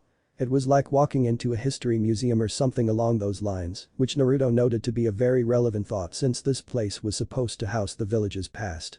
The entire lower levels floor was made of a kind of blue marble. Behind the lobby were the mind-boggling contents of the vault, what could only be described as the mother of all libraries. About 3 foot from the strangely out-of-place fountain were 3 short steps that led down to the first floor, flanked on either side by 2 flights of steps that led to the second floor. Row upon row of massive bookcases, built with a frightening architectural precision. Each bookcase was wooden and varnished with a heavy brown lacquer, 12 feet vertically and 16 feet long horizontally, with 12 shelves spaced a foot apart. Each shelf had a width of about 1.5 feet. Following the near-complete circular contour of the lobby, the long rows of bookcases started a foot from the edge. Numbering in a total of 14 consecutive rows, each of the initial series of long rows contained a total of 10 bookcases. Between each row was an aisle 2 feet wide, and at the end of each row a ladder to reach the higher shelves. The ladders were placed on smooth wheels set in grooves along the stone floor, so one could easily move from one end to another with little effort. Simply rugs of flat green rolled along the aisle's floor to create a sense of comfort, Naruto supposed. Great stone columns 12.5 feet tall supported the floor of the second floor, spaced evenly between the bookcases after every second bookcase. Simply put, the order along the row goes bookcase, bookcase, column, bookcase, bookcase, column, etc. After the first initial row were series of desks stretching along the length of the first floor's contour from one wall to another. They were back to back and built in the style seen in monasteries, at a diagonal angle with a lip at the bottom to support the text placed upon it. After the row of desks, a second row of bookcases followed suite, still numbering at 10 bookcases, with the evenly spaced columns. This pattern of bookcases, desks, bookcases repeated itself twice more, leading to a total of 4 rows. This numerical precision repeated itself with the second floor, except the bookcases here were slightly taller at 14 feet tall, instead of the 12 feet below it. Once more there were a total of 4 rows of bookcases, interspaced with 3 long lines of back-to-back desks. Each row once again numbered in a total of 10 16-foot-long bookcases, with stone columns evenly spaced between to support the roof of the immense room. To save time, Naruto created some cage bunchen to roam the aisles between the rows, and when they released themselves he was suddenly hit by the sheer magnitude of the building's size. Minato hadn't been kidding when he said that he had sealed away Konoha's history as part of his fail-safe plan. Each bookcase was filled with books, scrolls and other literary items of such worth. They were organized very rigidly to save time for the reader, which was a great bonus in as large a place as this. For example, ninjutsu took up a massive section of the western first floor. Whoever placed the information down here had taken his or her time to painstakingly split the techniques into their particular elemental groups, be it Suiton, Kaiten or even the more generalized Ninpo group. These groups were then divided again into subgroups for their different ranks of power and difficulty. So, if you wanted to learn a B-rank Suiton Jutsu, then all you had to do was look through the B-rank shelves in the Suiton Jutsu section. This continued beyond ninjutsu into taijutsu and jinjutsu, as well as the other facets of a shinobi's life, such as the rules and codes of conduct. It was helpful yet maddening at the same time. Naruto made a mental note to ask his father about the system personally. But the content of this amazing library was not limited to jutsu or training techniques. It contained books and scrolls on nearly every subject imaginable, concerning the village, the land itself and even those beyond it. Individual clan history, records of unique species found with the countries, records of particular works of art done within the village, birth certificates, you name it, and it was there. All of the other lands from Tsuchi to Mizu were covered as well, though to a slightly lesser extent. But what was there would be highly useful to Naruto. In a world where alliances and wars went hand in hand, knowing allies' traditions and an enemy's geography were powerful assets. Naruto gazed at everything. Here he had all the scrolls and knowledge he could ever want to train from, than he could possibly ever even read. And he was the only person who knew of its existence, bar maybe the Sandaime. That old coot had a weird habit of knowing everything. Unable to help himself, Naruto stopped at several points during his wanderings to just stand and laugh, expressing the sheer joy he felt radiating from his very soul.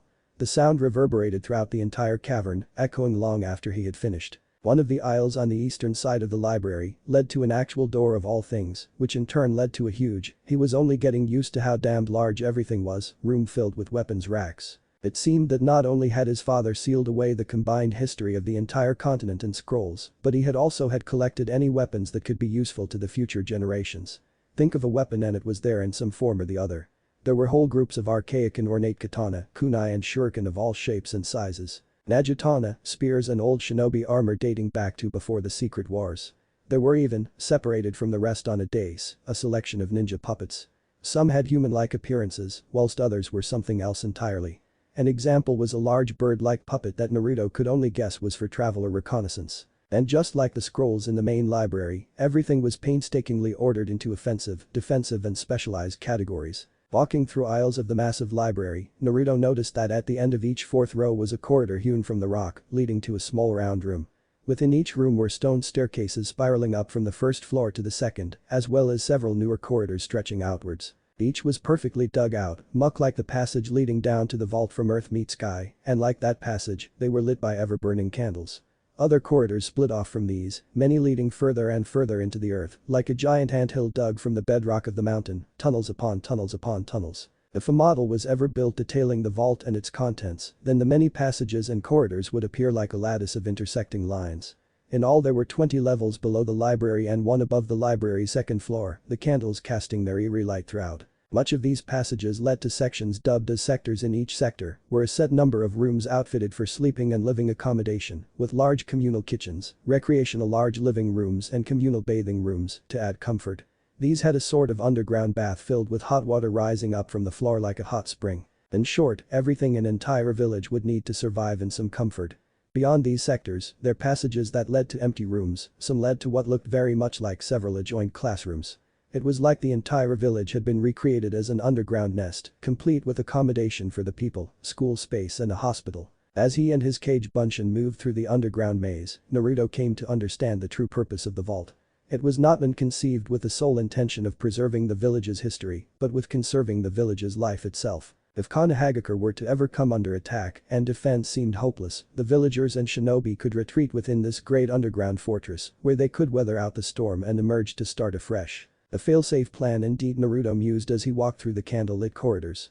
In the case of an unavoidable invasion or emergency, the Hokage could evacuate the villagers here, far away from the village and the enemy, where they can survive for possibly months undetected.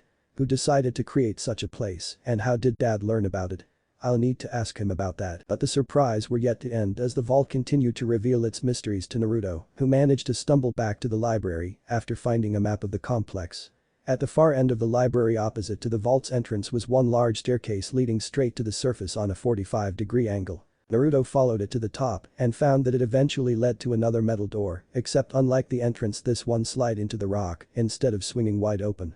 Through the door he went, coming out to what can only be described as the greatest mountain view he had ever seen. Yes, he was still young, but this would remain at the top of the list for a while. He came out into a stone courtyard carved from the mountainside. It must have been the peak of the mountain because the air was thinner than before, but thankfully there were railings to stop him from falling over, because that would be embarrassing. know that there was anyone else there, but Naruto stood for principles, and it was the principle of falling over whatever. Just like the staircase leading up to Earth meets Sky, there was a winding and steep path leading down the mountainside to Naruto's right. It must go down to the other side of the mountain, in case the village was ever raided, they would have an entire mountain between them and the enemy if they escaped using this Rudy thought and turned to head back into the vault. Pleased with everything he had seen, Naruto returned to the main room and began collecting some scrolls from the library that he thought would be a good starting point for his training. Later, Naruto had returned home after finishing in the vault, noticing that he had taken most of the remaining hours of the day, exploring and learning about everything in the vault and Earth meets Sky. The sun had already set in the sky when he finally entered his new home, and after a quick dinner of instant ramen with some leftover tempura, unknown to many, Naruto prided himself on having decent culinary skills. He just liked ramen a lot, Naruto decided to call it quits for the day.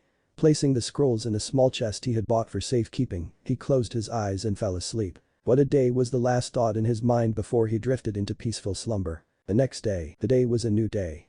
The sun streamed in through the window and landed on the still sleeping form of one Uzumaki Naruto. Tired from the return hike from the valley-based training area Earth meets Sky and the fortress-like underground library and village the vault, Naruto had slept like the dead. The light shone in his eyes, and he tentatively opened them and yawned. He stretched, shook his head to clear any cobwebs, and then went about his morning routine. It took a full half an hour of get up, shower, eat breakfast, brush teeth, etc. before he was fully awake. But now he was up and ready for whatever today held. From his point of view, life had thrown so many curveballs at him in the past couple of weeks, he might as well try and anticipate whatever weird coincidence or meeting might come at him today, tomorrow or whatever. He saved getting dressed for last. Wandering to the wardrobe by his king-size bed, he pulled open the varnished doors and looked at his new clothes. They had arrived yesterday whilst he was away, which was lucky in a way, since he wanted to keep his new life as secret as possible for as long as possible from the rest of the village. Most of the people were and would be hostile towards him for some time to come, and this attitude affected many facets of Naruto's life, case in point shopping. He could not go anywhere without being sworn at, threatened and taken for a ride by every shopkeeper in the whole stinking village. If the goods he was sold were not overpriced, they were usually of a deliberately shoddy nature, sometimes both depending on where he went. This happened in food shops, weaponsmiths, clothing shops, you name it. The clothing one was a particular hindrance. The orange jumpsuit that he was so infamous for wearing was not his first choice, it had been forced into his hands years ago, sizes too big by a particularly boisterous and very large shopkeeper. The only reason he had not argued the point at the time was because he was both young and the woman had some very sharp sewing needles within close proximity and Naruto did not want his ass to become a pincushion. So he had taken the time to source a store that handmade its clothing and also delivered and placed an order for an outfit he had designed himself. It was loosely based around his current orange clothing, but with some changes that he believed would benefit his shinobi career. He ordered a suit much like his old one, except the orange coloring was all but gone completely. Instead he chose to have a top design made with a much more durable black fabric with hard inner padding for extra protection. Built into the chest pectoral area were two pouches designed to hold 3 scrolls each, like the one he had seen on the flak jackets worn by more senior shinobi. There was some orange present in a too thin band stretching along the stomach area of the outfit. He had asked in particular for a spiraling symbol to be emblazoned on the left shoulder. Beneath the jacket he wore a metal mesh vest for further protection. The lower half of his new clothing, the pants, or trousers depending on who you talk to, was now completely black. Like the top half, extra storage pouches had been included. And like the top half, these were compact pouches designed to hold scrolls or small amount of kunai and shuriken. When he first thought of them, he had initially questioned the decision as being too excessive, but then he reasoned that you can't be too careful. There was also the extra protective padding between the layers of fabric that had been included in the jumper. His original kunai shuriken holster had been modified from the standard design. The compartments had been widened and deepened to include more projectiles, and the fabric had been sealed with an internal waterproof lining to keep the weapons dry. This particular feature held true for all of the new pouches he now had. Then there was the hip pouch usually held in place above a shinobi's buttock, meant to carry larger items, and the more esoteric kit used by shinobi. The sizes differed slightly depending upon the person, but Naruto had opted for a single large-size hip pouch that went from one side of his hip to the other for maximum carrying space. To complete the new image, he had sent his precious hit I-8 to the store to have its blue cloth replaced by a longer black cloth. It had been given to him by Iruka-sensei, and to Naruto its value was beyond any sum of money, but he had decided to change the cloth to keep in with his new life. Everything was different now inside, he had matured overnight into a new person, so his outer appearance had to reflect that change. Black was a neutral color and better suited to the life of a shinobi. To maintain the carefully set cloak of anonymity around his change in lifestyle, Naruto had purposely left a cage bunchen wrapped within a henge to make him appear to be an old man. The clone had paid the delivery woman personally for the clothes, even going so far as to reply, "My grandson will be so pleased with his new clothes," to further the deceit. It had worked, and after hanging them up within Naruto room, the clone had dispelled itself, alerting the original at Earth Meet Sky of what had occurred. Once he was dressed, Naruto paused to take out his to-do list, which he had written immediately after reading the scrolls on his inheritance. It was still another 2 weeks until he had to return to the academy for his team assignment, but he had wanted to get as much done in that time as he could. Several boxes on the list had already been ticked off, but there were still 1 or 2 things to be done. He had moved to a new location further away from the hustle and bustle, which would save him from being bothered in any way. He had not, however, sold the small crappy apartment that he had previously lived in.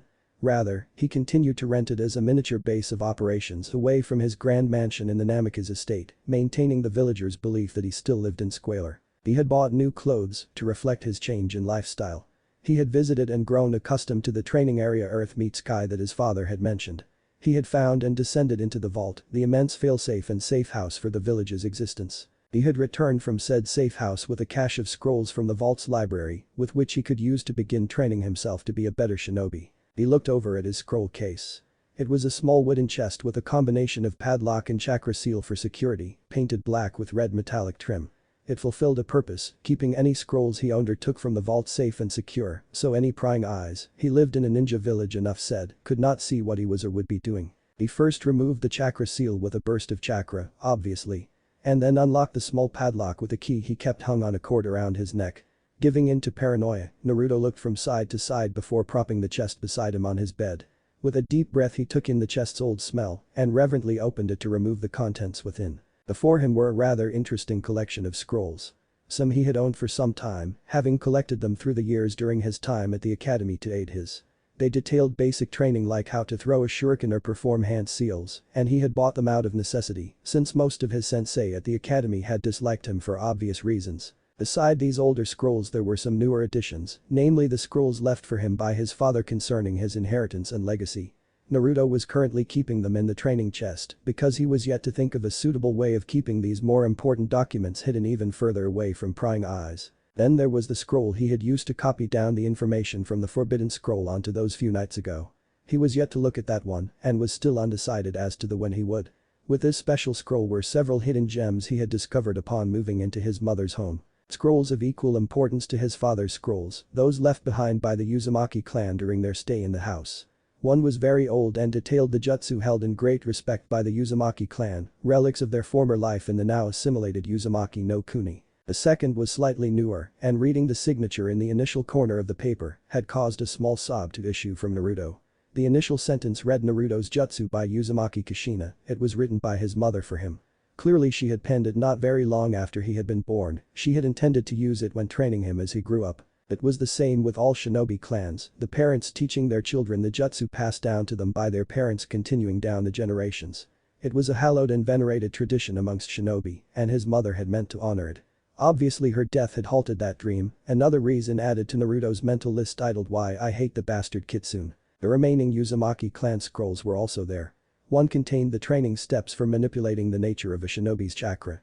The particular element that it focused on was water, which was the obvious outcome since his mother's clan grew up in an island nation surrounded by the stuff. Then there was a scroll on advanced traps and their uses in an ambush or protracted battle situation, followed by a scroll containing the details behind an old kenjutsu form that used 2 blades at once. Then there were the scrolls he had taken from the vault the previous day, the ones he had decided would give him the most benefit at the time. The first group of scrolls that he had taken were all about honing one's chakra control, detailing various training exercises and hints that would make performing jutsu and progressing as a shinobi easier. Next was a scroll entitled Jinjutsu for Beginners which included and expanded upon the basic knowledge taught at the academy, with additional hints and tips on refining the creation and detection of basic illusions. Finishing the small pile was a larger scroll on the Taijutsu style Wing Chun, which focused on both the style's principles and the training that one must undergo to learn and master it. There were some very informative diagrams showing katas for both beginners and advanced students to practice. All of these scrolls had been chosen by Naruto to improve on the inadequacies that he felt he had as a ninja.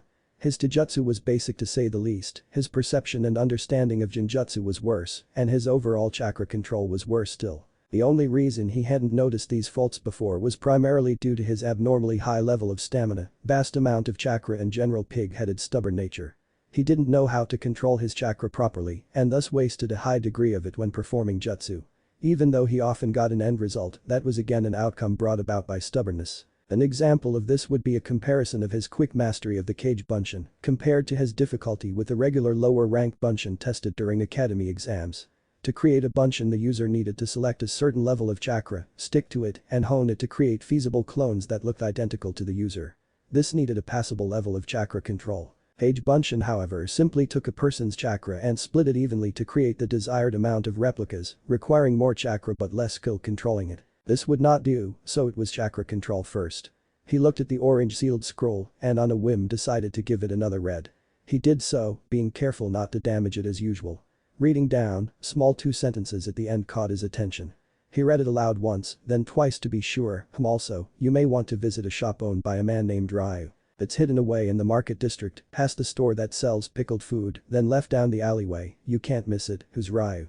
Well, it's as good a point to start as any, he decided, and set out to find this man, Ryu. Later, following the scroll's small directions, Naruto first ran to the market district, being careful to avoid anyone. On the way, he was jogging down a small street when he saw a rapidly approaching blur of green on a collision course with him. As the blur grew rapidly closer, he soon discovered that it was a young boy about a year older than he was. He was wearing a green spandex full bodysuit with orange bands covering the lower legs. His hands were wrapped in bandages and his head was covered by the weirdest hairstyle Naruto had seen to date. It was a large bowl cut that seemed to reflect the early morning sunlight like a mirror. He was also wearing a blindfold, which would explain why he could not see that he was on a collision course with Naruto. Unable to move in time, he was still blinded, mesmerized by the boy's unique appearance. Naruto could only wince and shield his face as the speedy boy plowed straight into him. The pair collided with a thump that seemed to resonate through the quiet morning air before falling to the floor in an undignified pile. Naruto was the first to get up, brushing himself off whilst exerting a considerable measure of willpower to stop himself from shouting himself hoarse at the strange boy, but reminded himself that he was wearing a blindfold and is a complete stranger. Settling for a stern countenance and slightly angry voice, "Could you please watch where you are going?" The bowl-cut-haired boy leapt to his feet with a surprising spring and pulled off his blindfold, revealing the biggest eyebrows Naruto had ever seen. They were like 2 big black caterpillars that had become permanently attached to the boy's forehead. Naruto's eyes widened slightly, but he quickly schooled his visage back into its previously neutral yet angry image. He looked to then left, then to the right before looking straight at Naruto, blinking once and then once more as he realized what had happened. "I am sorry for running into you like that, Uzumaki." Naruto supplied quickly. "Ah, Naruto-kun. If you would be so kind as to allow me to explain myself.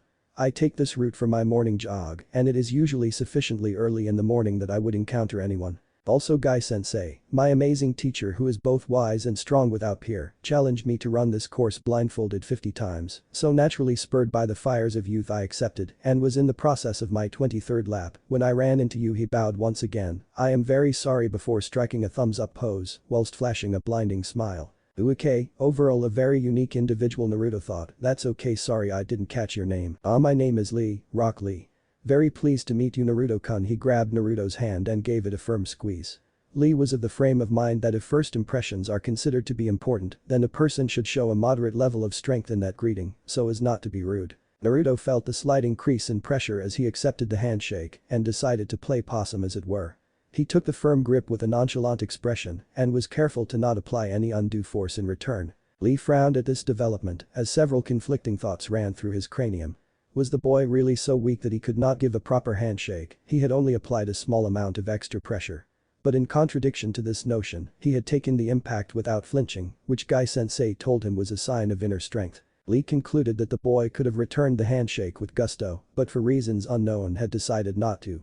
The martial shinobi shrugged off the small occurrence with a sigh, slightly saddened by the loss of a potential sparring partner. Lee decided to settle for making a friend instead. Lord knows he had precious few of them outside of his own team. "If I may be so bold as to inquire, Naruto-kun, what are you doing out at such an early time in the day? Were you seized by the fires of youth as well?" Lee said, striking another of his nice guy poses. Yeah, something like that, Jejimeyu." I mean Lee." Naruto corrected himself. This guy was being friendly, so he would respond with the same level of courtesy. I was trying to find a shop owned by a man named Ryu. Do you know where it is, Lee-san? Lee crossed his arms in a position of deep thought. Now that you mention it, the name does sound familiar. He clicked his fingers. Aha, now I remember. Ryu-sama was the man Guy-sensei took me to get my training weights. He is also the man who orders our custom green training suits.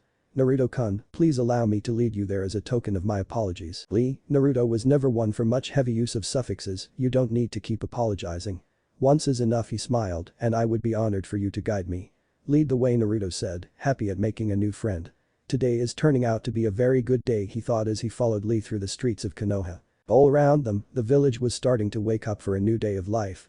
Merchants had begun opening their stalls and sorting through their merchandise, windows were being opened to let fresh air into homes. Steadily, as the pair meandered their way across the market streets, people were coming out of their houses. They came to the stall that sold pickled foodstuffs and turned left down an alleyway just past it. It should be just about here, it is, Naruto-kun. Ryu-sama should be opening about now, supplied Lee, as they came upon what looked like a small shop hidden away. But Naruto could tell it would definitely be something more. Ryu's Armory and Ninja Supplier was the name of the shop, emblazoned on a large green dragon that curled itself into the shape of a sign above the door.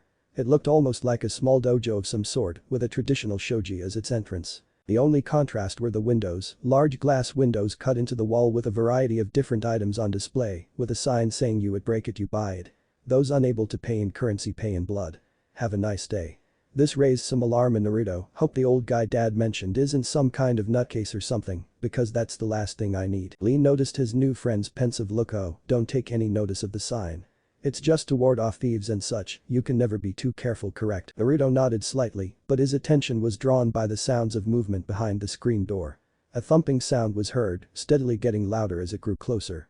There was a rustling, and the door slid open. The walking stick suddenly thudded onto the pavement, followed by its grizzled holder. What's this? Customers at this time in the morning, came a gruff old voice, much like Sarutobi, but with a slight undertone of nails in a blender. Ali, I didn't see you there. Old man Ryu was an old man who looked to Naruto to be the spitting image of old man Sarutobi. That is, if Sarutobi wore a black robe with white trim and had a large scar down the left side of his face and over his eye. He wore his gray hair in a long ponytail, was missing his right forearm, and had a faded Konoha hit tied over his left shoulder. Also, his right leg seemed to drag slightly as he walked, indicating an injury or disability. He had Sarutobi's goatee down though.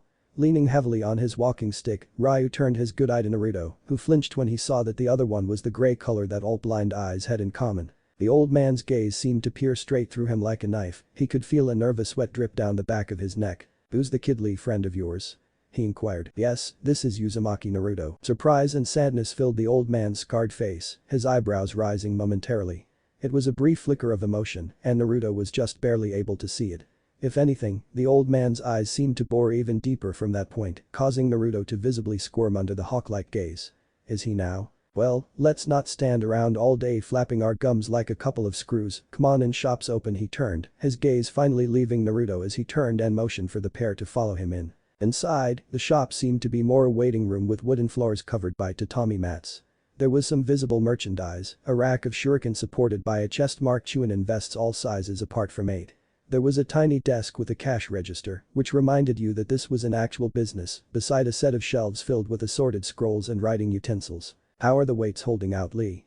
I suppose you'll be wanting something heavier soon, knowing you. Ryu turned to Naruto, and what brings you to my small business? Come on boy, speak up, or has your voice mysteriously vanished, he barked. Swallowing hard, Naruto started to find himself. How can one old man be so intimidating, he thought. I was recommended here by a friend. He said you could help me with training. You a ninja? Man, they just let anyone pint-sized kid graduate these days, don't they? In my day there was no prissy little academy to spoon-feed kids ninja tricks. Only back-breaking work, it was constant war. Then he lectured, obviously enjoying somewhat the power he held over Naruto. Kid shacking like a leaf in a gale, looks like I still got the magic, he thought with a wry grin. Lee took this moment to pipe up, not liking the uncomfortable silence. The weights are fine, Ryu-sama. Now, if you would both excuse me, I have to get back to my training. Naruto-kun, how many laps was I at when he met? You mean when we collided? The blonde thought wryly. 23 laps, Lee. Excellent, thank you, Naruto-kun. Ryu-sama, it was nice meeting you this morning. He walked up to Naruto and leaned close to whisper into his ear. He may seem intimidating, but Ryu-sama is a very kind person. Please do not let his harshness deter you, it is merely his way. Before waving at the pair and running off down the alleyway. They both watched as the green spandex-clad boy became a small dust cloud in the distance. Once again, it was Ryu who started talking. Interesting friend you got there, Uzumaki Naruto. Yeah, I guess. Just met him if I'm honest. Well then let's get to business. This friend of yours, the one who recommended you to my quiet little establishment. He a young man, just a little taller than me. Kinda goofy sometimes, spiky blonde hair like yours. Naruto paled, calls himself Minato. The last bit was added with a grin, Ryu's good eye seeming to light up. Naruto backed away to the door, trying to get out as quickly as possible. He turned quickly, but was only greeted by a hard green eye staring at him. How did he move so fast? How much does he know? What's he gonna do to me? He thought frantically. Humph, pretty quick for an old timer aren't I? Ryu said, pausing to hack up a cough. He saw the shaky look of fear in Naruto's eyes, and a sad thoughtful look passed over the retired shinobi's scarred visage. Relax kid, for God's sake you're shacking like a leaf. Grow some backbone already. I'm not like those narrow-minded pricks that call themselves the citizens of Konoha, so you won't get any cussin' from me. You look a lot like him, your dad I mean. Naruto pushed himself away. How do you know? He asked, now clearly getting scared. If this old man knew, who else did? Sure there was old man Sarutobi, but who else? All he got in reply was laughter, a harsh grating laughter that was punctuated by the occasional cough. I think the question is how I could not know. I knew your pap since he was a little baby, watched him grow up and become a fine shinobi. So naturally for me you're the spitting image of Namikaze Minato. That, and I also was one of the few people he turned to when he banged up your mom, so you do the math. The old man turned so he was gazing out of the shop front window. And in answer to that little question bobbing about in your mind, no I never told a soul. Little blonde punk made me swear I wouldn't, not that I would anyway, but his trust in me was so absolute that he saw it necessary. Lovely sentiment. He paused and looked at Naruto over his shoulder. He told me you might, visit someday, but I never knew if he was telling the truth or not. He turned around and his scarred face seemed to split into a smile. It was a surprisingly scary smile, mostly due to the way the scar seemed to stretch and contort as the cheeks moved. And as for the pearly whites, well needless to say there were fewer teeth than Naruto had first speculated. Now, let's get down to it. You're here for training gear and believe me when I say you came to the right man. He lifted up his hand and counted off from some invisible list. 1. I have contacts across the continent allowing access to some of the most exotic merchandise around. 2. I don't overprice my goods and am open to haggling. But, try to take me for a ride and I will start taking vital organs, guys got to make a living you know. And 3. I was a ninja. I have been there, done it and got the scars to prove it. That makes me the freaking Buddha when it comes to advice so, Uzumaki Naruto. What can I do for you? Naruto blinked, forgetting himself for a moment. Why do I always get the nuts he thought with a groan, before recalling that the weird old man probably wanted to reply. That's just it. I haven't started training yet and I was wondering if you had any suggestions. The old man scratched his chin, let me see. There's exercises on chakra control. Doing that. The jutsu, 1 style at least is a start, maybe 2. That 2. How about Jinjutsu? You know, detection and so on. Got that covered. This made the man pause, he hummed to himself for a minute. Then he clicked his fingers as he got an idea. What about training weights? Or exercises for increasing your chakra reserves, those are good too. Mentally slapping himself. Why didn't I think of that, thought Naruto. Nope, never thought of that. Do you have anything that can help me, Ryu-san? You know, I have just the thing. Follow me, I keep the good stuff in the back. No sense in selling anything decent when half of the time all I'm getting is plucky Chunin and Genin who only want power. That's what all this, he indicated to the stock around them, is for. Naruto followed Ryu through a sliding door at the back of the room and down the corridor and into a large dimly lit room. There were large wooden crates everywhere, some open and some still untouched. It was like one of those strange little antique shops people could only ever find by accident, with a collection of dusty glass display cases filled with miscellaneous trinkets completing the image. A smell caught his sensitive nostrils, a burning smell, burning wood and coal to be more precise. The source of the smell turned out to a small furnace burning away in a room to the side of the museum. The door was open, allowing the glow of the fire to give some extra light to the storeroom. What's the furnace for? Naruto asked. Seems a little too hot for just central heating. Ryu turned on the spot, looked to where Naruto was pointing, and sighed before moving across the room to close the door. There was a grinding sound, and Naruto realized the door was made from metal, a very heavy and fire-resistant metal. That's my forge room. It's a bit of a hobby of mine, started it when I was a kid. My grandpappy used to be a blacksmith, one of the best in Hai no Kuni. It's a skill that's been passed down through the generations, forging weapons both normal and experimental. Certainly helps me with ma stock, save a bundle makin kunai instead of ordering it. Used to make kunai for your dad. Special kunai those were, the kind that earn a guy nicknames. Naruto continued to follow Ryu along the haphazard path through the mess. He allowed himself enough time to peruse each case and open box he went by. One caught his eye, holding an old-looking green scroll with an archaic blue seal. Naruto inquired as to what it contained, causing Ryu to raise his head from amidst a pile of his stock. "Oh, that's been here for years, bought it from some merchant from Mizugakure, said he found it floating inside a chest amidst a wreckage ship that was coming from the East Lands. I've never looked at it, never had the balls to tell you the truth. There's something about that scroll, it's ancient. Predates this village or any other for that matter. Feels dark somehow, it's one of those things that we just shouldn't disturb, you know." He returned to his boxes and rummaged around some more with his good arm and walking stick. "Haha, found it. Here we are, these should do." Naruto whistled at the sight before his eyes. He watched as the old man took out 5 items one by one and reverently placed them on a ground sheet he had pulled from a nearby box. He pulled out a pair of bracers, a pair of ankle weights and a large combat vest. The bracers and the ankle weights were pretty standard, being mostly made up of bands of pure metal. The metal was very unusual, dark black with strange markings etched into the surface.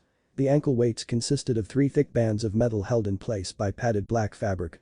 Each band came apart at a certain point, opening like a pair of handcuffs. Except unlike handcuffs, these came back into place around the calves using some strange clips that when in place, disappeared amidst the metal. The bracers were a little more common look, being made of 2 thin sheets of metal forged to clip into place on an individual's forearm. The vest was something else altogether. It looked like a regular Chunin vest in appearance, except it didn't have the collar or the various pouches on the front. What it did have though were heavy-duty straps going vertically up either side of the zip. They started from within the vest at the bottom and went up into the vest again at the shoulders. The cloth used to make the vest and its straps was unlike anything Naruto had ever seen before. And behind the straps were several long bands woven into the vest, bands of the same dark metal that was used in the ankle weights and bracers. They started on one side of the vest and weaved their way through the fabric to the other side. Each band of metal, like those in the bracers and ankle weights, had a complex pattern of grooves scored into the surface, running around a single spiral rune indented into the center of each band. On closer inspection, Naruto noticed that the grooves were dark blue in color, almost black even. They were certainly dark enough that they blended in with the rest of the metal. These are some very special training weights. The metal they are made from is derived from a rare mineral found in the Tadahei mountain region that rings Tsuchi no Kuni entire western border. It is unique in it can naturally absorb enormous quantities of chakra, kaya ryatsu energy. This makes the process of mining the mineral ore insanely difficult because the miners die from chakra exhaustion. This in turn is due mostly to their obvious lack of training concerning chakra, which a shinobi has as their bread and butter, so they have to be trained first in order to be allowed down into the mine shafts, which take time. But that's the boring history of the metal, you're more interested in what it can do, am I right? Ryu took a breath before continuing his speech. When treated and smelted correctly, the metal created from this rare ore is capable of insane things.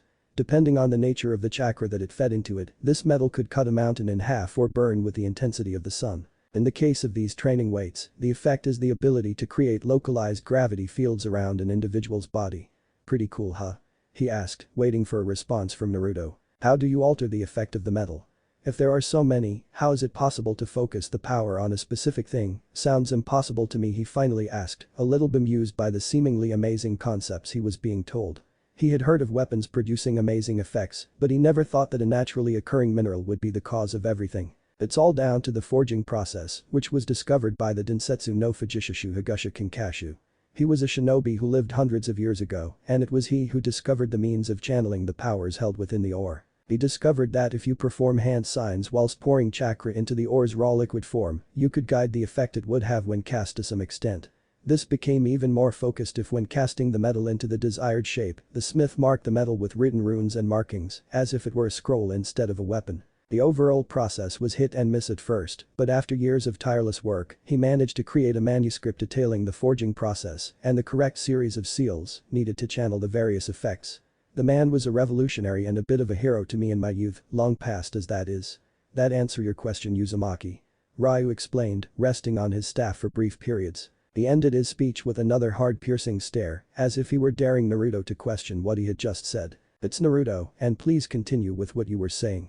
I'm all ears, honest, the boy replied hastily, trying his best not to look the freaky old geezer directly in his penetrating eyes. Ryu chuckled and paused to remember where he was. When he did recall his place in his explanation, he clicked his bony fingers and continued.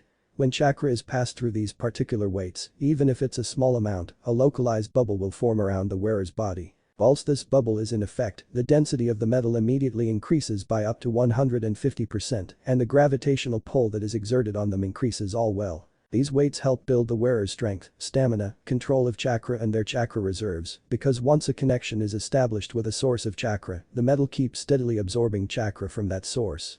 There is the risk that the user could die from chakra control. And the pressure exerted on their body could reduce their limbs to the consistency of paste. But let's not dwell on that. The last sentence was said behind a hand between coughs at a very low tone. Come on, try 'em on already. Naruto picked up the one of the bracers and clipped it onto his left forearm. Then he did it with the other and tested the feel of the supposed miracle weights. He frowned, was this it? They felt slightly cumbersome, yes, a little heavy, but nothing that bad. Acting on some unconscious instruction, Naruto decided to pump some chakra into them to see what happened. He formed the generic hand sign for channeling chakra and began to concentrate his chakra into flowing through his arms, more so than his legs. The grooves in the metal lit up and began to pulse steadily, a beautiful blue color that lit up the dark around his body. But Naruto had little time to appreciate the artistic color of the patterns in the metal, as without any due warning the weights became incredibly heavy and his arms pulled downwards with a vengeance. It was like there was some strange force was pulling his arms down into the earth. Unable to take the strain, Naruto fell hard onto the ground, forearms first. He began to feel very weak, like his life force itself was bleeding away into the ground. He could hear Ryu's voice, it sounded distant like he was calling from far away. "Quickly boy, you're putting it too much chakra. Release it or you shall die." With great difficulty, Naruto dragged his hands together as they pressed hard against the cold floor.